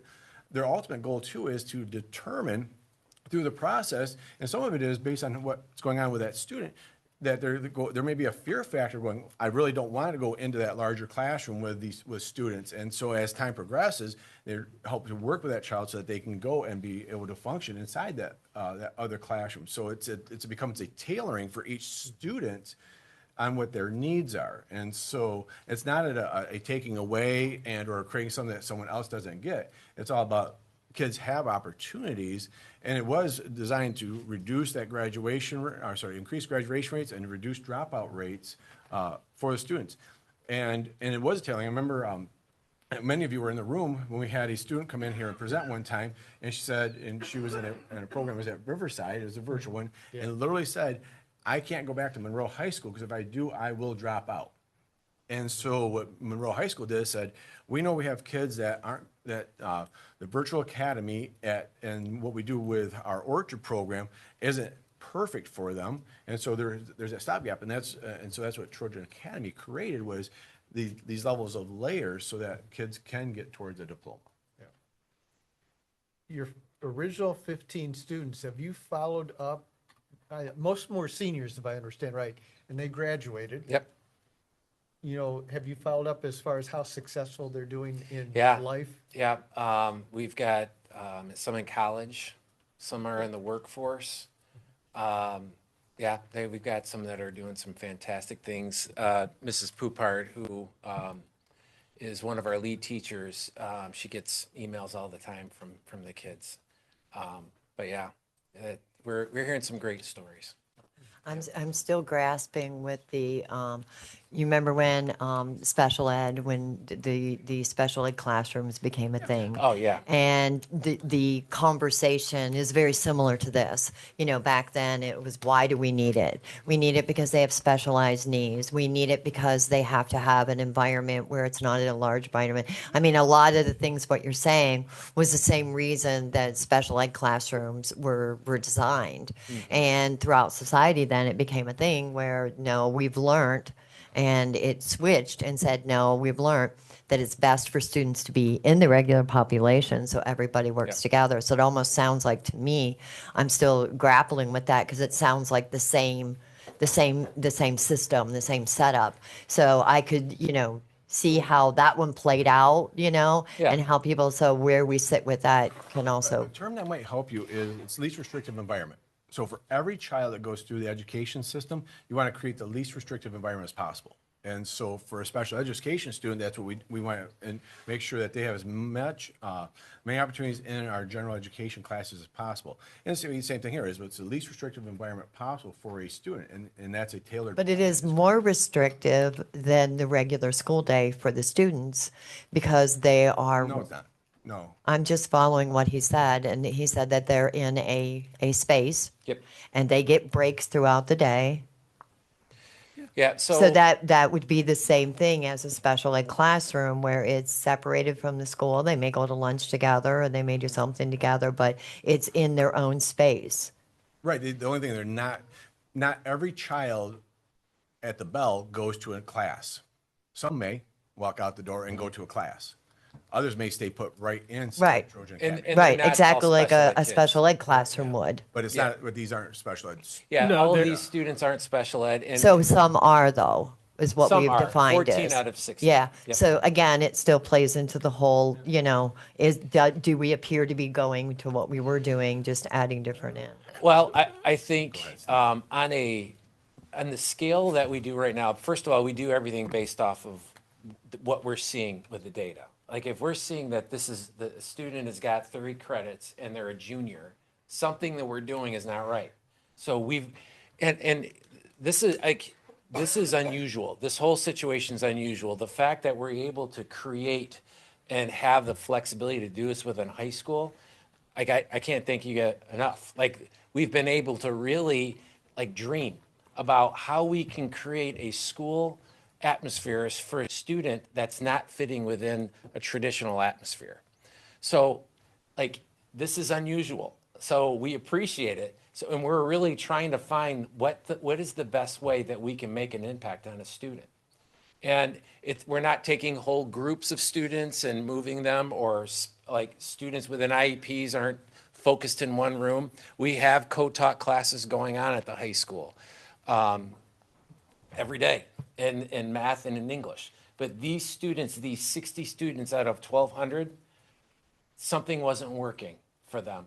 And I wasn't going to allow them to leave without doing whatever we could do to make an impact on their life. Because I've been doing this for 24 years, and I have former students that have passed away. I have students that just didn't make it throughout their high school career and didn't make it through life. And every single one of these kids is deserving of the things that I received growing up. And we're going to do whatever we can within whatever we're given to make an impact on our students. And the goal is to make them feel good about themselves, to graduate so that they can do great things in life. I think everybody agrees and supports with Yeah. that. Thank you. We are quite a bit over on time. Yeah. Sorry. We have one more Thanks, topic. Steve. Oh, it's Of course. We could talk about this Yeah. for a long Yeah, so can I. So can I. So what do, That's fine. so what do we not know? Because I didn't even know it was a program until probably very recent here. So what do we not know about the academy that we should know, or I want to know, or is well, there to know? I'd love for you to come and visit it and take a look at what it's all about. You know, when you walk into the space, it doesn't look like a regular classroom. Like there's low lighting like there is in here. You won't see the color red, even though it's our school colors, but the color red, I guess, is a trigger for students that have trauma in their life. So everything within the space is well thought out.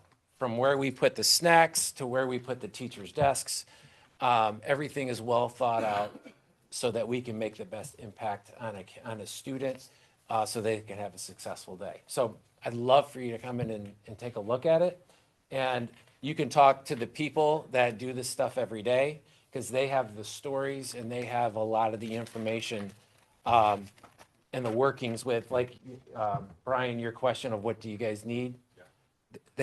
They'll know, I think, firsthand, as far as some of the things that are on their wish list of what could help our students that are at the Monroe High School in that program. So my question then on that would be, if a student wants to get in, Yeah, I say get in because I don't know how else to explain it. yeah, that's fine. Or a student wants to, I'm going to use the terminology, I don't know how else to explain it, get out. Like, how does that process, I'm sorry, I don't know how to That's explain okay. it. No, I get it. I don't know how else They to can say graduate. it. In the That's essence one of way. time, Carrie, I'm trying to make it Is simple. it fluid? I mean, is it fluid, or is it once you're in, you're in? We've never had a kid that wants out. Yeah. You know, we have just wanted had to- students part for many different reasons. Like we've had some behavior issues that we've unfortunately had to part ways with some students. So that's the unfortunate thing. And So how we've- you mean they go back to the regular classroom, or they? some of them are in virtual right now because they can't be at Monroe High School. Okay. So they follow the regular discipline policy as everybody else does? So they would have come before the board, or? Yeah, Or? you've seen a few of our students. Yeah, I know, that's how we yeah, found out about it. that's exactly right. Yeah. A lot of So I was times like, we, what? I was gonna say, a lot of times we have those conversations with the students and family and say, you're an 11th grader with 3 credits. We've got these options for you. We can put a plan in place. Mr. Drew is going to reach out. And typically that's how students move from place to place without the discipline piece in there.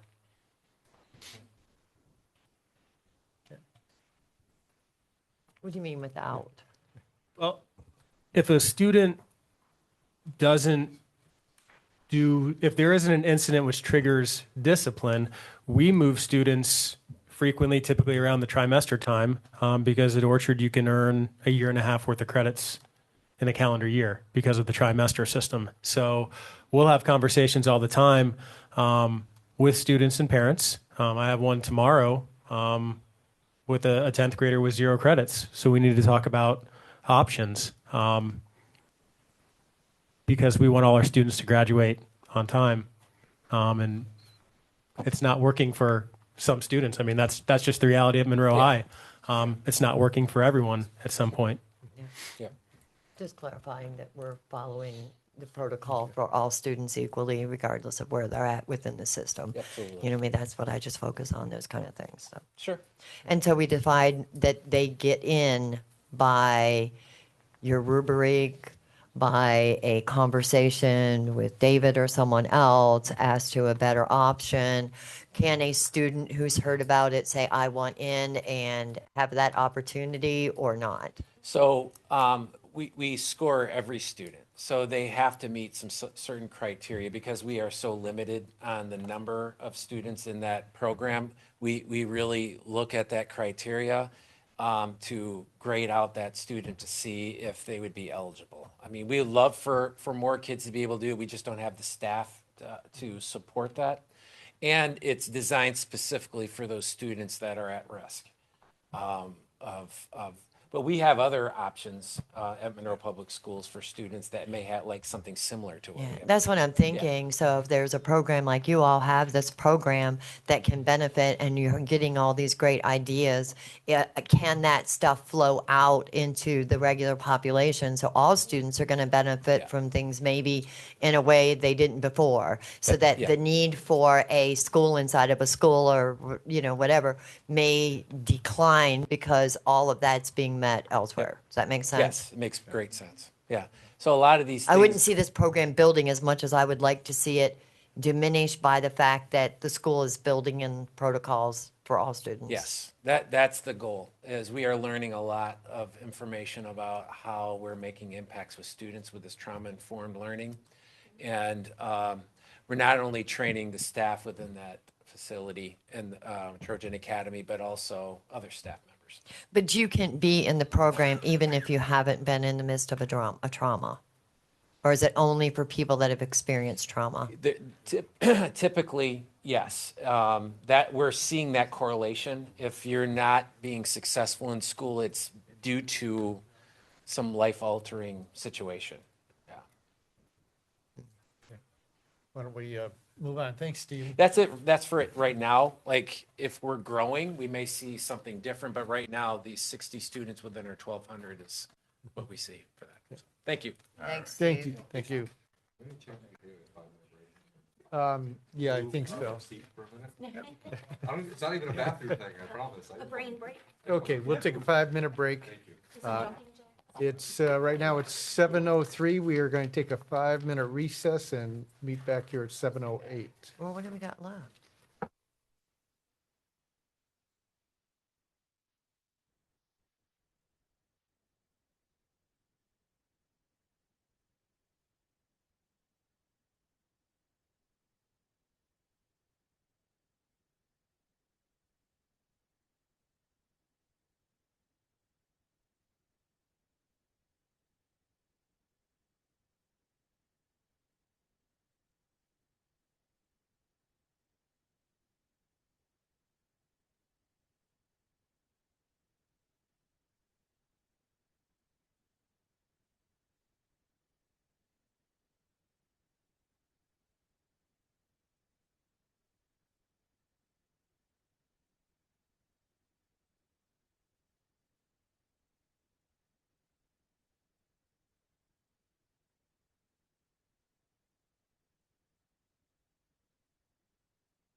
back in session.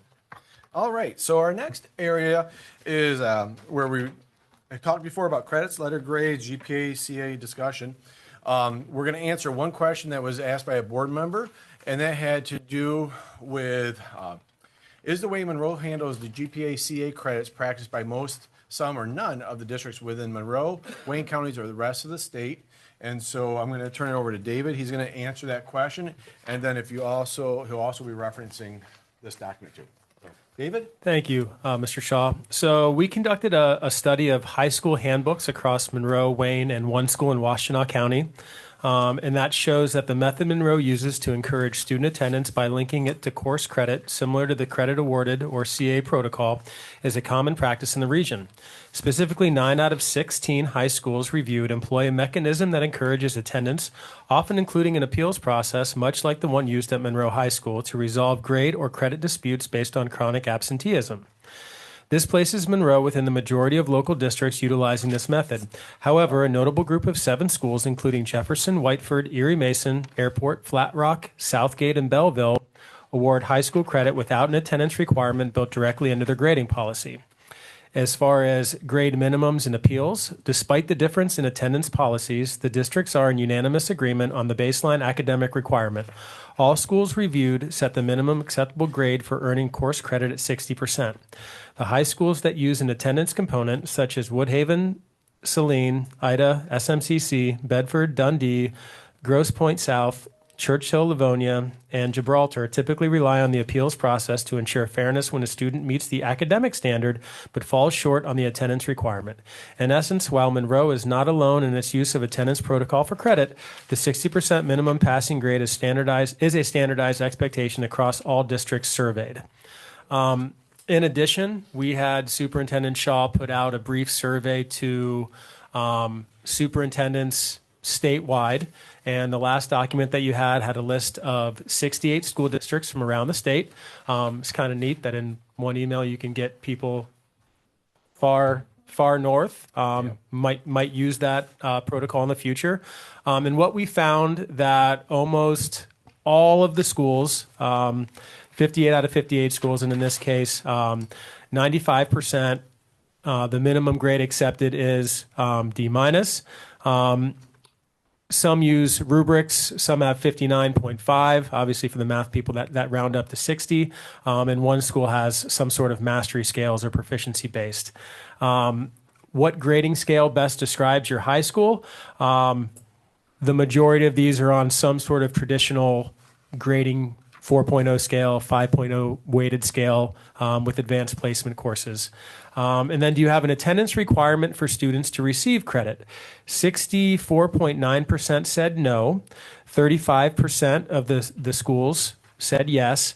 And then there were comments from each of the schools on the back if they do have one, or their thoughts on an attendance requirement if they chose to answer that. So with that was the only bit of information that we had planned, and going to kick it back over to Superintendent Shaw. All right, thank you so very much, sir. So I know that it's going to be very difficult to try and read the comments by the schools that put in there. So at this time, though, as a leadership team, we have been listening to the board, and so we really want to turn this over now to you as far as the conversation that you're looking to have in this arena with GPA credits, grades, so we can draw further understanding of what the outcome is or the goals, and then we can work towards commonality. So I'm going to turn it over to you, sir. Did you answer the questions on the response log? I had listed some questions on there, and I'm pretty confident it was related to that. And there was some data requests for that as well. Give me a moment to go there, please. Okay, I didn't pull it up today. I did pull it up today, but I didn't write it down.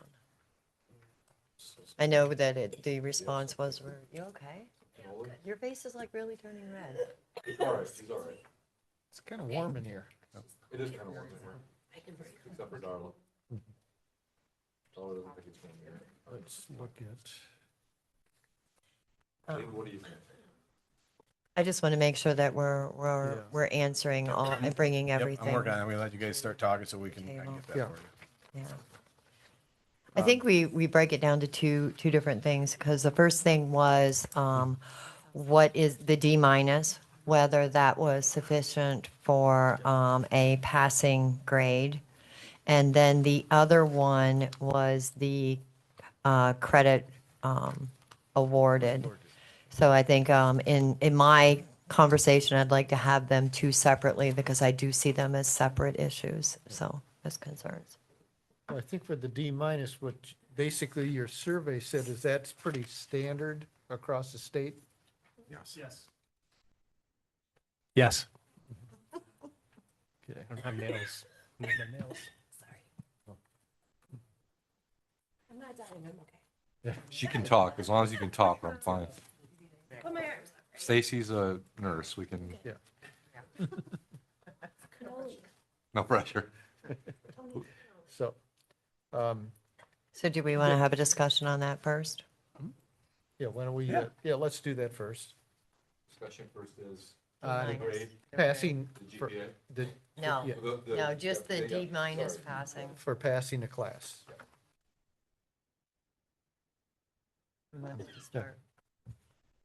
Carrie, do you have any questions, or Stacy can talk Stacy? first and Carrie next. I don't have any questions at this time. Carrie? I mean, a D minus has been around for a long Okay. time. I guess now is the open board discussion on Yeah. if we want to look at this and say, this is where we'd like to stay. I understand and I appreciate the data that's being presented, but where do we sit as a board? Is this where we want to sit, and this is where we want to stay? And to me, that's where the discussion is now. Because a D minus is basically what, about 0.67, 0.6. 0.6? Yeah, it's Yeah. 0.6 basically, because if you're doing rounding up. so. And then for sports, what is the minimum grade for sports? Which is It's 1.8. So it's actually higher. And also having to meet, so it's in addition to having 2/3 passing course, you have to be passing 2/3 of your courses. You also have to have a 1.8. So does, and I say this just because of a clarification there. I know a long time ago when I did sports, we had to have a C in our class in order to participate in the track meets. If you wanted to run, you better have a C. Is that anything that we do, or is it just an overall GPA calculation? So I think it's based, and I wish Dr. Hessen was here. He's a little bit under the weather. We've been I guess talking quite a bit about what we're going, I guess, game planning, what we're going to say, how we're going to respond. And I think that as a school district, we're all about reducing barriers for kids, and reducing barriers, giving them access to sport is I'm trying to paraphrase Dr. Hessen, giving them access to sport will make them come to school more often. There are so many positive benefits to being part of a team and depending on one another and all those other skills that we want to see in leaders. But if Brian doesn't have a 2.0 GPA, he can still play sports, but he's going to be at study table, and he might not see the floor until he has that 2.0 GPA. I'm not discounting sports. I just want to know what is the criteria that we're currently using. That's it. I just want to know what is the criteria we're 1.8 currently and using. passing 2/3 of your courses. So passing means a D minus in 2/3 or more of your courses, and that is calculated when, The previous semester. by semester. Yes. So the state minimum standard is passing 2/3 of your courses, which would be less than a 0.666 GPA. And Monroe requires a 1.8 GPA. 1.8. I thought it was 1.78. Are we rounding that up, or was it really a 1.78? I believe it's 1.8. 1.8. Okay. I know that was just kind of included in here as well, but for the discussion on a D minus as passing, when we first heard of that, I truly didn't know. So I understand that this is something that is across the board. So I think there's multiple things that we can look at. We can say, okay, maybe that's something we're not gonna. I'm just talking for myself, not anybody else. Maybe that's something we're not gonna touch. Maybe that's something we're just gonna say, okay, that's not an avenue for which we can look at educational expectations and say that, and doing anything with that right now is really going to benefit anything. So that's where I stand on it. I get it. I didn't know. Now I know. And I'm not saying down the road that shouldn't be something that an education system might not want to look at. But for me personally, I think that the other things are more important, not more important, but a D minus, I don't think is something it's going to benefit anybody if we address that or do anything with that. That's my point. Yeah, I guess part of the question is, if we were to, let's say theoretically increase that to a D, how many, that would force, I'm assuming students would have to retake classes, redo? So obviously it would be it would be detrimental to invoke that on our current population. Yeah. When would it ever be convenient to invoke that? on That's population? fair. I would say at the beginning of any school year would be appropriate, would be, if we wanted to change it to a D, I think we could say, starting at the next school year, the new criteria, because it's a simple policy measure. And we vote that, so I could see it being at the beginning of a school year if that was. Yeah, I don't think you would ever change it in the middle of the school year. That's No, Right. for sure. Are we talking 65%? Yeah. Or a A D. Or a D, D. moving it up, yeah, a to, solid D. to receive credit for a course. yeah. Yeah. So just for my clarity, and I know is the rationale behind that to raise expectations for students? I think we're always, this discussion has multi-pronged ramifications across the board. We can find Vince Lombardi in here telling us, people shouldn't be playing at a 1.8 because we should be raising the bar higher, right? We should be asking people to continue, and I'm a carrot and stick kind of guy when it comes to sports. So I believe sports are very important, as well as after-school activities, whether that be drama, whatever. People succeed through those. But I do think that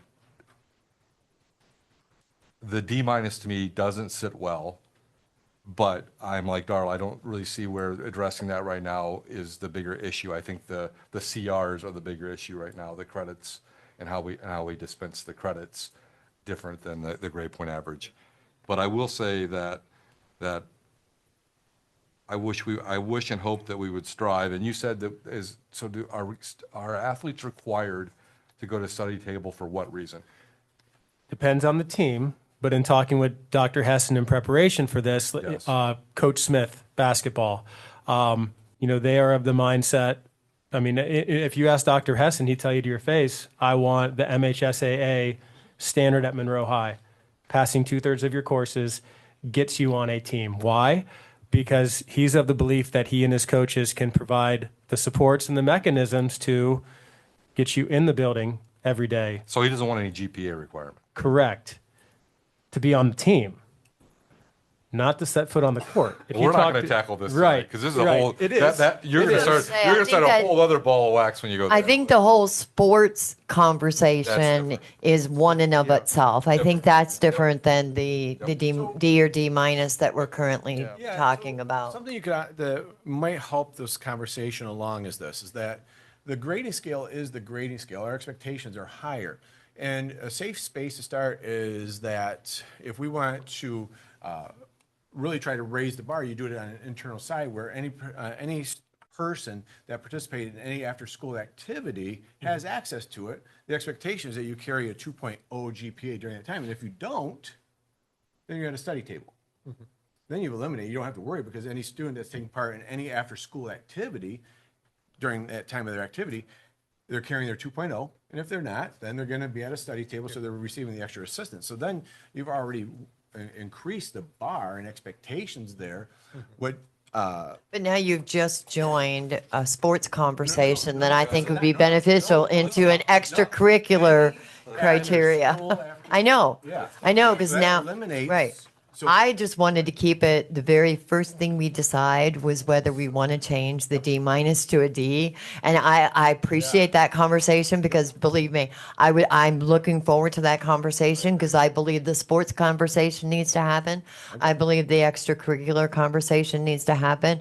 But for the purpose for which we're sitting here right now, I personally would like to address whether we believe that a D minus or a D starting at next school year is something we want to say, okay, right now we're going to vote on it and we're going to say next year we're going to move it to a D, or we're going to decide today, hey, let's just kind of leave it sit. So that's kind of where I'd like to see where we as a board would like to go in this discussion. Yeah, that's certainly part of, one of my concerns is if you're passing a class with a D minus, have you really learned the skill sets in that class and demonstrate that you understand them if you're getting a D minus? Even a D is pretty questionable, but at least, obviously if we talk about raising the bar, you got to do it in small steps and get, everybody acclimated to it over a course of a number of years. But D minus seems like barely understanding, if at all, of what actually has gone on in the class. That's why I thought it was a C.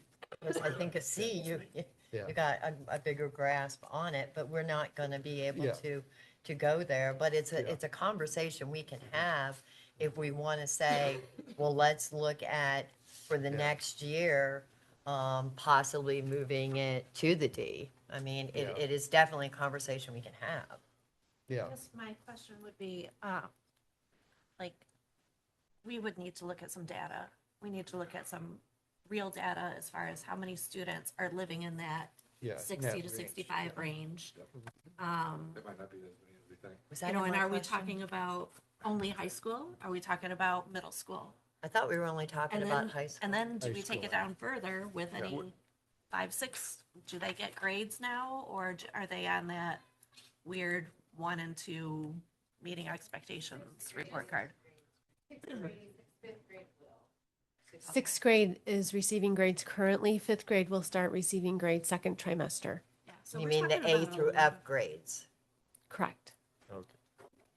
Just to clarify, that D is a 63, not a 65. 63. Okay, 60. Okay. So it'd only be going up So we're 3 talking points. 60 to 63 Yeah. is what we're looking Okay. at. Yeah. And It's a then, marginal D, not a I solid guess, D. how long have we been using this grading scale, letter, long time? Are we talking 50 years? Are we talking longer? You know, As long as I know, like when I was going to school. Right, right. I So didn't I go to mean, I don't know school. why 38 we would years. be looking at changing it. Tom, were you under that? Well, I couldn't tell you what the pass fail was. Right. I hate to say, not to brag, but I didn't have to worry about that. but- Like Steve over there. Oh, you know what Stacy's asking? What, Stacy? I feel like the gradient. Use your mic. The gradient scale did not change, but maybe our requirements for GPA and that for extracurricular things. Did that change? It'd be nice to know. I was told it hasn't, I'd be nice to know, it would be nice to know if historically. but I don't know. Where, was there a breaking point? When how do we get to a D minus Right. as Yeah. the passing, as a passing? I'm curious, because I don't know. Well, like it Steve, sounds I like heard that it's one of those, it's always been, therefore it is, therefore we do. And so it's just as anything in education, when you're looking at solutions and you're looking at things that maybe can lead to people looking to learn more, which is what we want. And you'd say, okay, well, we're going to gradually raise our requirements. So we are the premier education. I think that was a mission statement or vision statement at one point. I forget what ours is now, so my apologies. But we bump it up little by little, like you said, Tom. We can only do it a little bit at a time. So I would say 3 points is the most that I would feel comfortable moving it. Yeah, I'm like Carrie, I think we should, comes to let's get some data points. Yeah. Let's find out where we were historically, Yeah. I can where probably, it changed. Well, we got all the data. I They can, just gave it to us. I No, can not the probably- data points for who's sitting at, a Talking deep, about kids. like actual kids. I like to see where they break down. Yeah, Is what would it, this- is it a minor number or? are we Yeah, like, talking about a bigger number? for example, like right now, if we made that adjustment, does it impact, for example, 100 students that would Right. now not receive Yeah. a credit, that now are in credit recovery, that now just put another cost onto the district? Yeah. Well, that would be if you would implement it now, but starting at the next school year, when that would be the new criteria, that would be a whole different thing. So I guess this then becomes is, what's the problem you're trying to solve? Is that, with that, is it that by moving those expectations up, that the kids will then achieve because they don't want it to fail? Well, we could play that into every single one of these scenarios because they want to play sports, because they want to do an extracurricular activity, because they want a credit, because they want a diploma, because they want this.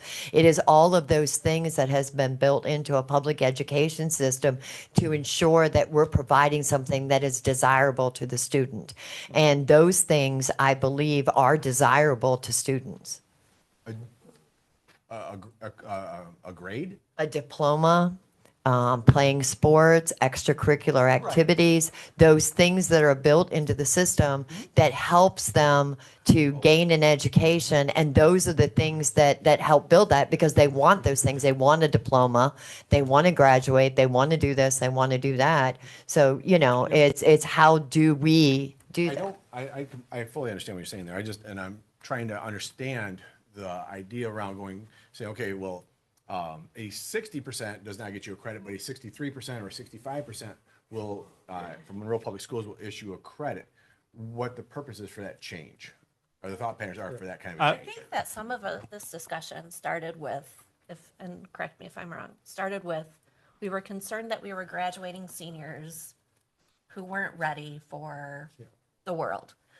So I guess now we're looking at how many of our graduating seniors have somewhere in that 1 point Okay. GPA, so that would be another data point. So I could, How many I could, graduating I could students? tell you that if the number I heard was like C minus. So like creating a mechanism it would impact going to a C minus is the minimum acceptable grade. I did crunch those numbers in preparation for tonight, and that the grade requirement would affect 1/4 of our senior class. 25. If it went to C, we aren't suggesting that. Right, if it went to C, but I C, guess C I would. minus. That's a big C difference. minus. But I guess I would say like Darla, to counter your point respectfully, like the Trojan Academy was created out of necessity because the adults in the building care more than the kids. Like how many times as a coach would you say, I can't want it more than you? I can't want it more than you. So raising that bar, I don't think it's going to make kids want to graduate because they're dealing with life. They're dealing with all of these things. Like I understand that. I guess another point would be that I can't speak for when Monroe went to the standard scale, but 60% being the lowest acceptable mark became prominent in the 1930s to nationally or to normalize like a class rank, because Tom, whose mom gave him straight A's, wants to get into Harvard, and I went to such and such other school. They had to have some Is sort it of Ohio State, you're saying? yeah. I went to Ohio State prep and, wanted to get into Harvard and I got C's. So they had to normalize something. So that 4.0 grading scale came out of the 1930s as a, But the question I guess I would have is, at what point did we arrive at D minus being a passing grade? Because, For credit. or Yeah, for that's what we're credit, saying, because, not the actual grading. the information I get from like community college is there's kids graduating from Monroe High who go there, now all of a sudden have to take remedial classes to bring them up because they really, they might have got a passing grade at Monroe High, D minus or whatever, but it doesn't reflect their skill sets or what they've learned. So the thought is if there is a higher requirement for a grade, then that would mean that you've learned more, because that is a reflection of, and I know I'm going to get scolded on this one a bit, that it's a reflection of what you've learned in the education system. So therefore, that prepares you to be able to head on college. So if college says, look, we need you to know all these things, and we're like, yeah, if you get a C, you're probably going to do really well because you're going to learn all that. But if you get a D minus then you probably didn't learn as much as them, and it's probably not going to get you there. So I think that would be where we'd be. How do we get them there? And I So would this say- conversation could lead to that. Yeah. I would say that many of our students who are currently achieving B's, A's and B's in most of their classes are still going to struggle with college writing the first time out. They're still going to struggle with it. It's a learning curve. But I don't think that's what he was referencing. Well, it is kind of, whether it's, we want to make sure whether they go to college or they're going to the workforce, that when they come out of Monroe and they have, quote unquote, a diploma that reflects skill sets that will allow them to do that, whether it's college or workforce. You go to a McDonald's drive and they can't make change unless the computer tells them, because they really haven't learned the math skill sets. Or reading and writing, they get to college and they have difficulty even with reading skills. And if you don't have reading skills, you can't do math, you can't do Can't do anything. anything really. I think it matters what I think in this conversation, it matters what the business community is asking for. Because that's where all the rubber hits the road, right? Yeah. So and in today's world it's changed, right? So you've got AI and all those other things. There used to be a stack of resumes, right? And if you saw grade point averages, you're like, okay, that helps me toss out, I got this stack and I got this stack, I move through. With AI and that, I don't know exactly how that will affect it, but what business people need to see is some demonstration of mastery. They don't know what work ethic is until you get there. Yeah. That was the hardest part when I was hiring people, is I could never tell. I would have A people and they come in and their work ethic was horrible, and I'm like, well, I blew that. We did all this testing and they passed all the testing, but they had no work ethic. Where on the flip side, somebody who struggled very hard in school to get C's may have a much superior work ethic than someone that didn't have to work hard to get A's.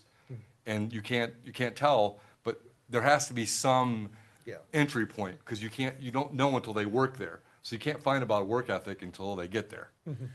So you've actually uncovered, I appreciate where this went, because it brings a lot of clarity. So what does it mean to hold a diploma from Monroe Public Schools, okay? And so, so I want to help with this conversation as far as DAC, that doesn't matter, because at the end of the day, it comes down to, like you're kind of describing that. We can set the bar that, like, we start out like, okay, well, you have to have a C minus, to get a credit. You have to do this. At the end of the day, it's how we prepare the kids. What we have to be very cautious of is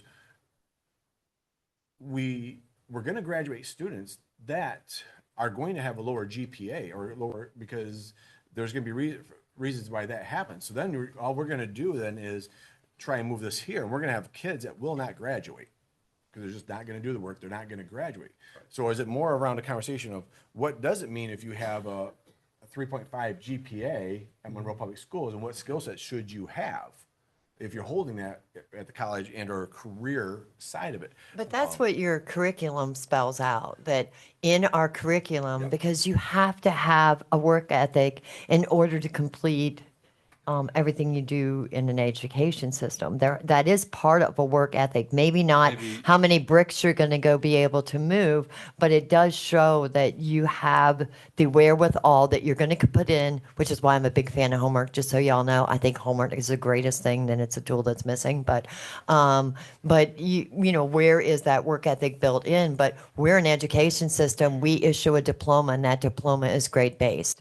And so we want to say that grade means something, and it means that you have a level of understanding. So when you do go out in the world, whether you go to the workforce, whether you go to college or what you do, that we can say, yes, you've gotten something. I think if I were a hiring manager, this is me, and I'm looking at this situation, and I look at, and granted, when you interview somebody, you learn some of their story, right? So that, let's put that aside. I care more about how much you showed up as I do about what your grade was. Because if you didn't show up, you're showing me that you're not going to show up at work possibly or probably, Oh, right? attendance, that Or goes could back be, to our or could be. So that's where, if I were looking at something, and that's our job, to try to get kids more interested in showing that they want to attend school, because to me, that's the bigger, because I hate to bust your bubble, some kids get A's and they don't work very hard at all. And when they arrive at the University of Michigan, like I did, and all these other people are, I'm like, oh boy, I'm in trouble because now I have to study and I had no study habits, right? So I don't think we do a very good job of, we should probably talk more about how do we help kids with study habits as we do anything else, because especially if they're going to go post-secondary. If they're not going to go to college, we don't need to worry about study habits per se, but we probably need to start talking more about, hey, this is why you show up for work, and this is why it's important you show up. You start demonstrating that now. But I get it. That's a level of conversation that a 15-year-old, 16-year-old, or an 18-year-old just doesn't understand. But somebody like Carrie, who's in the business community, speaking to sometime to students by saying, hey, you know what? Your best ability is your availability. And if you're not available, I can't use you, right? Yeah. So, Well, and I've interviewed a lot of people. I've never asked them what their GPA was in high school or college. They've never told me. They could have been in regular ed, they could have been in something different, and I would have never known because I don't ask those questions. And how many of you have ever been on an interview where you've been Always. asked what your Always. GPA No, was? I never was. It was, and I've had it Wow. probably, I didn't know that people didn't ask that So question. Carrie, what question did you? Like, most what was, commonly ask? because I'm the serious, most I'm not important even joking with that. Representing- What is your learning style? What is your Your learning GPA style? may be more of a career-based, Yeah, Yeah. certainly in engineering, Conversations. I always looked at GPA. Yeah, And we oh, did too, because we're 100%. dealing with nurses and we're dealing with doctors and we're dealing with stuff It's a like that, reflection so. of your skill set. So, Difference we do, yeah, to absolutely. kind of reel us back to where I think we're having a good I think we're having a good conversation. I just want to focus on whether we're looking at raising the D to D minus, and in No. that conversation, how that comes to be is what we've talked about all the time. Is they then do the how do we get there, and it may be focusing on studying habits. It may be focusing on some of those other things. We say, this is where we think this is going to help move the bar. We think this is what's going to help with some of those other things. And then, not that we can't give you ideas, but then it becomes them. What does that represent? That's what I think. So I think the one reason we brought all of this to a work session was to talk about the credit applied. Yes, the CR. Yeah. So, and that talks a lot about the attendance, so maybe we we wanna need to do get there. anything? We got 19 minutes. Well, do we keep asking Well, the there's- same question? Do No. we want to do anything and move forward on the conversation I with think you, if you Mike? put it to a vote right now, you're gonna be the one. Let's, I'm not, But I that's said what I'm no, the very You did. start. I'm You just did. saying, Carlos said, you- no, we're not moving it. I think we're all a no. I think we would need some more data, Yes. particularly in how it would See, affect, they're not- say, more the current data. class, if you moved it from D minus to D, how many would I drop don't out? say no, Right. I mean, that's, I'm willing to look at the but I'm not data even- to see what the Yeah. data says. I'll be Yeah. fair enough and not, Yeah. and withhold my, And put it, Already give it to statement us, of give it to no. us in board briefs, whatever you're gonna do. yeah. We will find a report that gives us holistic D minuses for the current senior class. or D, do D minus and D. I'll give you, yeah, Because those would be effective if we Yeah. raise it. Yes. So that way we can say, where are we at with that? Yeah. And I think that would be helpful to the conversation. And I'm sure out there, oops, sorry, I keep turning it on, turning it off. I'm sure out there somewhere are some qualitative annotations about like how our students after graduating feel that they were helped by their education. You know, what success rate have they had? What obstacles have they found in the workforce or in college, or what did they feel like they needed more of? That is part of our strategic I was plan. going to say, that So is a stay strategic tuned. plan. Very helpful. Yes. Yeah. Because And one of I my, believe that based on what that is, I don't think it's designed yet, but that was Yeah. part of what's going to be in that. So we can say what was good, what wasn't good. yeah, because one of my concerns is like the last graduating class, roughly 33% graduated with honors. And yet, like our SATs show, for math, they're like 12% capable. And even reading, I think, was maybe a little like 30%, but, so the grading doesn't reflect at least what the test scores are saying. So that's a concern, and that's reflective when I get Scott Barron's at community college telling me kids are showing up and they have to give them remedial reading before they can start taking serious. That's been happening for years, though. Yeah. That's not a recent. Yeah, I would But say. we would like to didn't- address it. It didn't happen when I was in school, I'll just tell you that. That's my, I guess, my baseline. And I know that goes back a ways. But it's still worth addressing for that Yeah. perspective. No, it's good information. So, so Darrell, I'm looking at the document says, that you provided the notes, for this next session, and I have no idea where the notes. It was in the response log. Yeah, I'm in- reading it right here. And, no, didn't I ask for data on something? No, it just says that.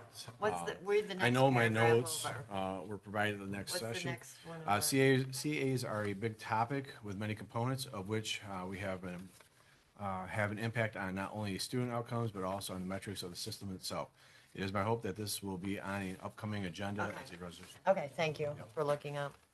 So, yeah, so let's start talking about the CA, and so, again, to the board, do you need us to share, knowledge on how the CA came about, or what's the needs here? I Or was just reading through some of these, I guess, bits of information that we got from other districts, and a lot of them were saying the same thing. Pretty sure this is illegal. I did not think it was legal to have credit be lost due to attendance. You know, a lot of them are saying exactly the same thing, which is, They didn't think it was legal. it's not legal to take away their credit based on attendance only. If they can show mastery in the subject. I'm not Yeah. sure. I'm not- I think that what these other ones were saying is even No, but I'm saying there's in order to districts show that do that. mastery though, went above a D minus, and that's what I was looking at these was, they say, okay, the whole attendance thing is I don't know what the law is apparently, because I thought that was what it was, but, if you need to show mastery and you're not, let's go to work ethic, showing up to school and you're not showing up to classes and you're not doing the work, but you show up enough, I guess, I don't even know what that criteria is at this point. They're saying 70% on the final exam, 78% on a final exam. Our criteria, in order to get this is based on what my understanding is at this point, is in order to get a credit awarded when you don't meet the attendance and you don't meet the criteria, that is a D minus. You only need what a 60. criteria is that did you not meet? Because in order to get a CA, you have to pass the course with at least a 60%. So let's go backwards. So, I wanted this conversation because I want to understand, how does this work? Maybe that's where we need to start. How does this work?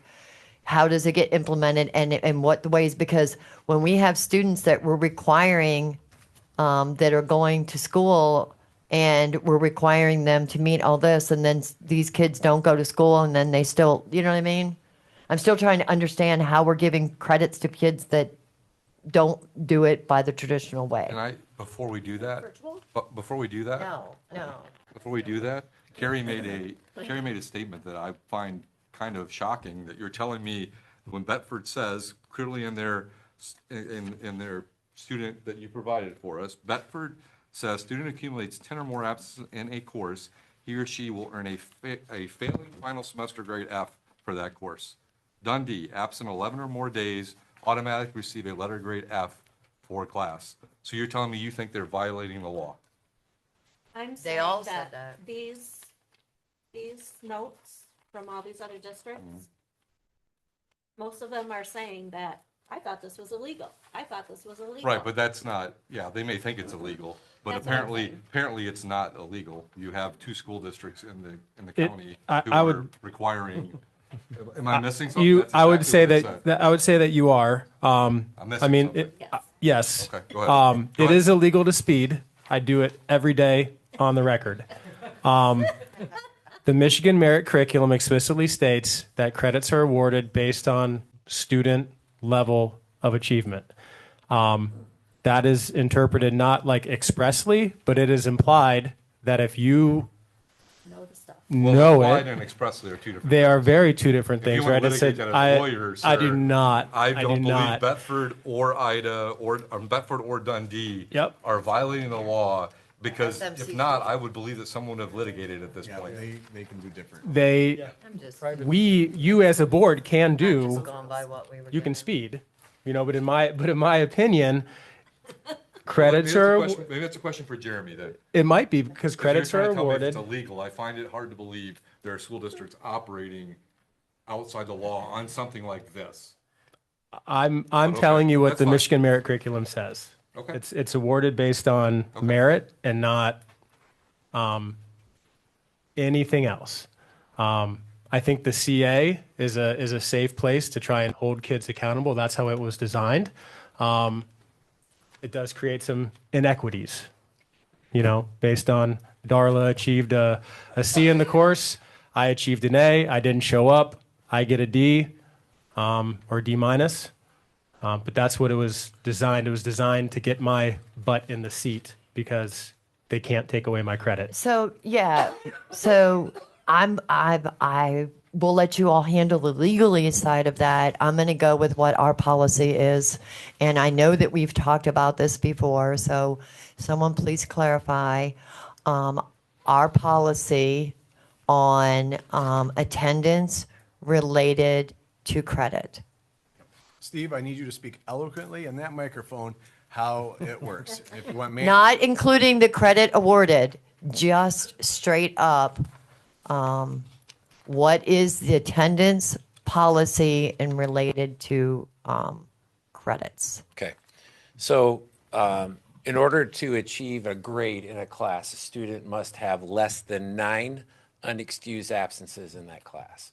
If they have more than 9 unexcused absences, they will not receive a letter grade. They will receive a CA.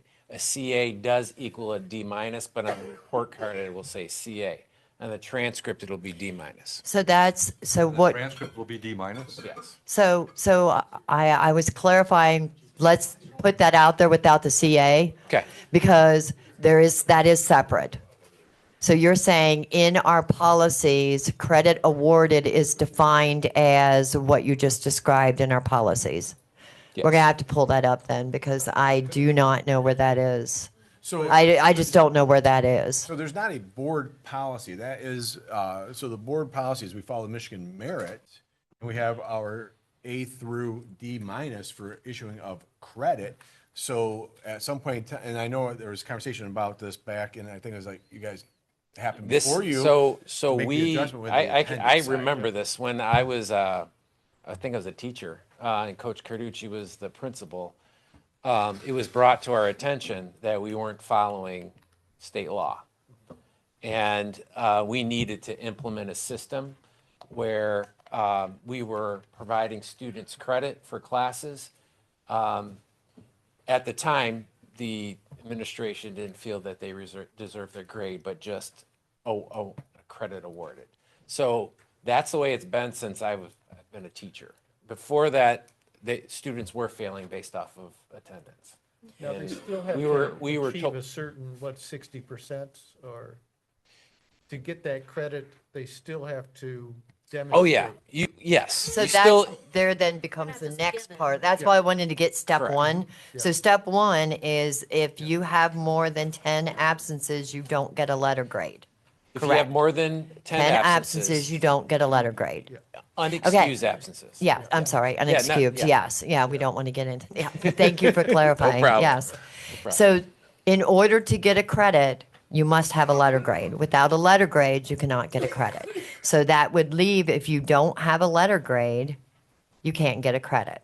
So the next step is, how do we allow or make an opportunity for students to get a letter grade?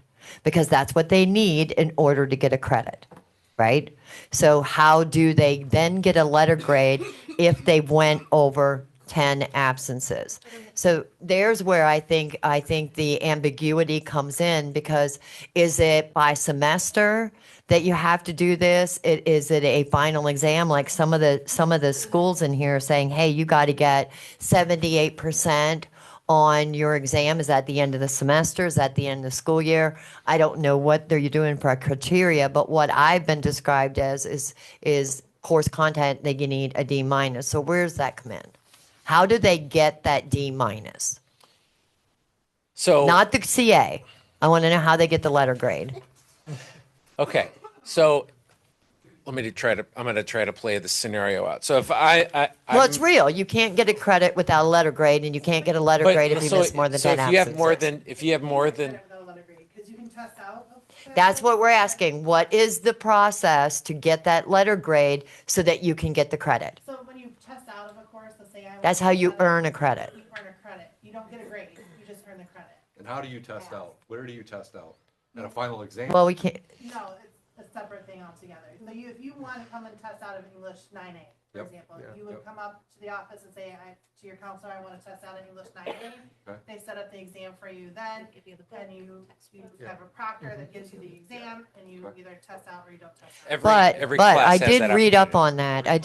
I did read up on that, and I believe that if you go in and test out, you don't get a grade, because that's what it says. You don't get a grade. So all I want to know is, how do you get? No. That's what I'm saying, that's what I'm saying. You That's don't what get she's a grade saying. for a test out, you just get the credit. Now, what I get a don't letter understand is when Steve introduced a different variable for me, which is it shows up as a D minus in the transcript. So there is actually a letter grade. There is. Right. Okay. It I equals just out. want to find out, how do you get to that? That's all. That So, blows but- my mind more than this long It does. conversation. So it's if I received an A in the class, Yes. I passed everything. I'm just a genius. yes. Okay, but I have more than 10 nine. excuse- I have 10 unexcused absences. I don't earn that A. Right, I earn the D minus. okay.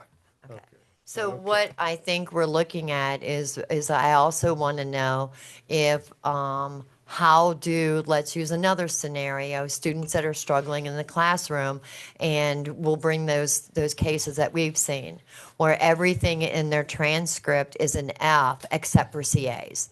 And so when we looked at that, and that's what kind of started this conversation, part of it was, okay, if they're failing every single class except for the ones that they're getting a CA in, how are they demonstrating that they've gotten a D? Why not just get a D minus?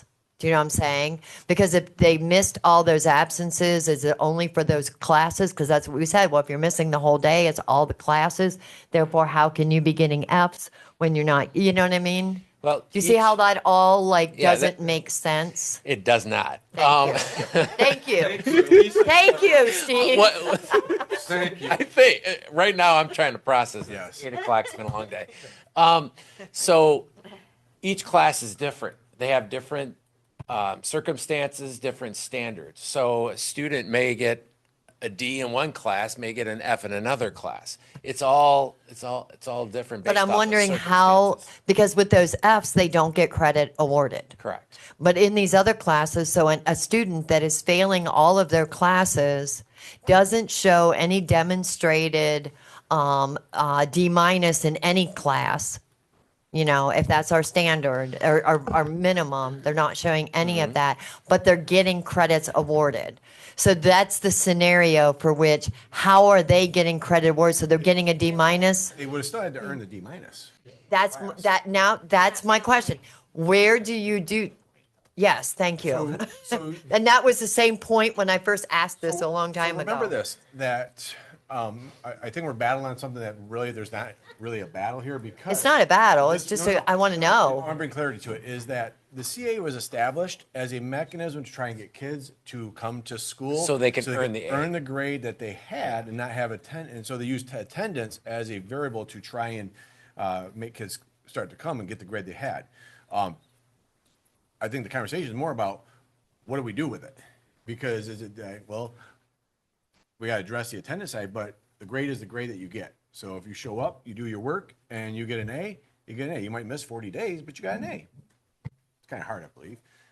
But that's the way it's been established. And so we can make this one's an easy change here, or adjustment. So I think everything needs to be earned. And, so where does that come in? And I'm not getting, I guess I'm not going to ask the question again because it doesn't even, like, it doesn't make sense to ask the question Are again. you wondering how, So- for the same student, CAs and Fs can, Yes, because you would think Us that there would be together. at least some D minuses in there, or if their attendance has exceeded the 10, how are they getting all those Fs? Do you know what I'm saying? And so that was the question, is how does all that play I together? think because they failed Yeah, in they the didn't. Fs, They legit fail. and the CAs, they at least They got could have So then something. give them a D minus. Got could have some grade. whatever. So then give them a D minus. They could have had higher, but They get it on the they track. get a D But that's minus what- because they only have a CA, Yeah. right?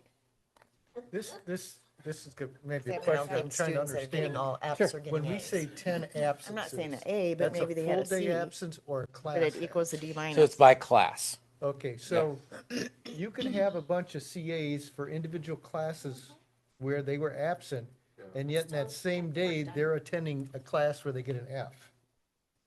They show up for that class. They show up for that class, Right. yeah. They maybe like the kids in that class or something. Well, So I think, Or First they- hour. Or they kept missing and got the F because they Yeah. didn't even get enough points for the D minus. so where this falls for me, and in the attendance conversation, because that's why we started out with truancy, why we talked about chronic absenteeism, we know how important they are, and they're being dealt with in a different capacity. So in this conversation with the board right now, my conversation is, and Carrie seems to think it's illegal. What are you doing?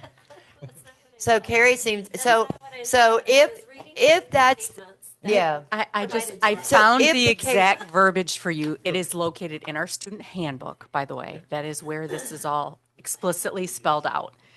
So can I read it? Sure. Please. Students with 10 or more unexcused absences in any given class in a semester will be removed from grade status to no credit status in the class. Students will earn credit, not a grade, by continuing to attend and complete assignments and assessments. A credit earned in a course taken in a credit, no credit status is equivalent to a D minus in GPA. So They go back- don't get a D minus letter grade on their Right. transcript. They get a CA, but the CA has no value when it's calculated into a GPA. So the GPA calculation is at the D minus amount, but the transcript actually reads CA for the letter grade. But if you go back to what you just read for the criteria, there's the point. They read what you said they have to do in order to do that. They have the to point. have have to 60%. No, It's that's in not there. what she said. That's not what she said, but it is that we've made the declaration multiple times, no one receives credit for work that is below a 60% at Correct. Monroe High. They I have know to that's not what continue- she said. Not what she said. That's not Right. what she said, but it is fact. Well, then why? They have why to are we operating continue outside to, of that? they have to continue to attend and attempt to do, and continue to do the work in the class. And then if they But if earn their work enough, in the class is at 30%, then they don't get the CA, they get an F. that's where we're at. So that's where we started in this conversation 2 months ago. wanted to clarify Was, that. thank you for CA that, actually Leah. goes on the transcript, Yeah. it's the GPA calculation. So this goes back to the what, because you said it earlier, they have different assessments, they had different things. And when I read the school ones, it's what really triggered for me. And they said, well, you got to get a 70%, some said 78% on the final exam, in addition to what you're saying is attending, you didn't even get to go to class anymore, but I'm not suggesting that. But I do like the idea that there is a criteria or metric. And if we stick it at 60%, you stick it at 60%. I am of the saying that I don't think anybody should be awarded credit. I think all credit should be earned. And if we don't attach it to absences or anything, then it becomes what it is. And you get the grade that you've earned in that class, regardless if you attended 5 days in the classroom or you attended 50 days in the classroom or you attended 100 days in the classroom. If attendance is not attached to it, you get the grade that you get, and everybody earns the grade that they worked towards and they got, and no one's being this random, you're awarding credits. And I think that that would solve, for me, what I see as a dilemma. So could you put like an incomplete until they have done enough work to establish a grade? Rather than a CA? I don't know.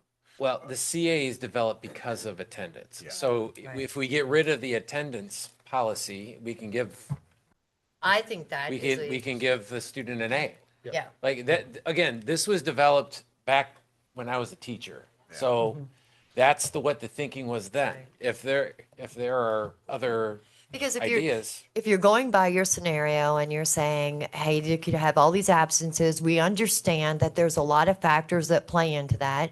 Why a student's not in school. There are students, and I know students who can take tests very well and that could literally walk in on test day and take a test, having just done whatever someone needed to do in order to get that grade. We understand that. And we understand everything that you said in place. Every single thing I'm taking into account when I make this statement. Let's separate the two. Let's not have one to do with the other. That's what I'm asking. That's what I'm suggesting. I know it took a long time to get there, but I want to make sure that we've looked at every single thing and that people are actually earning. And if you don't show up to class, we know you're not going to earn the grade. So, since we've kind of gone past, but that's okay. If I understand what the goal is to eliminate the CA and just give them the credit or the grade that they've earned. And not attach it to absences, because if we don't attach, let's deal with absences, with truancy, let's deal it with chronic absenteeism, let's deal with that in its true category and not associate it with grades, because I'm not saying you should be able to miss 50 classes, but if you do, you do. Okay, so we're gonna need a much smaller high school, because we're gonna have probably at least 20% of our students never coming to class, just showing up for the final exam. No, I taught because college, and that's a lot of students do that. no, They we're just dealing with roll the dice. We're dealing with absenteeism and truancy But with how? with all there's this. Here's what I would suggest is You're don't saying just, you don't have to attend. don't just tie it to just the final exam. Tie it to the entire course requirements. Homework, whatever, they've got to have at least 60, 70%. Well, I think that's what they're doing already, is still No. allowing them to do the work, do the homework, do the tests, the quizzes, Yeah. all of that, and the final exam. Exam. But if we're not holding them accountable to showing up, That That's to like- me, that's that's like going to be being virtual, different. but- That's a different. I mean, so why are we all in virtual?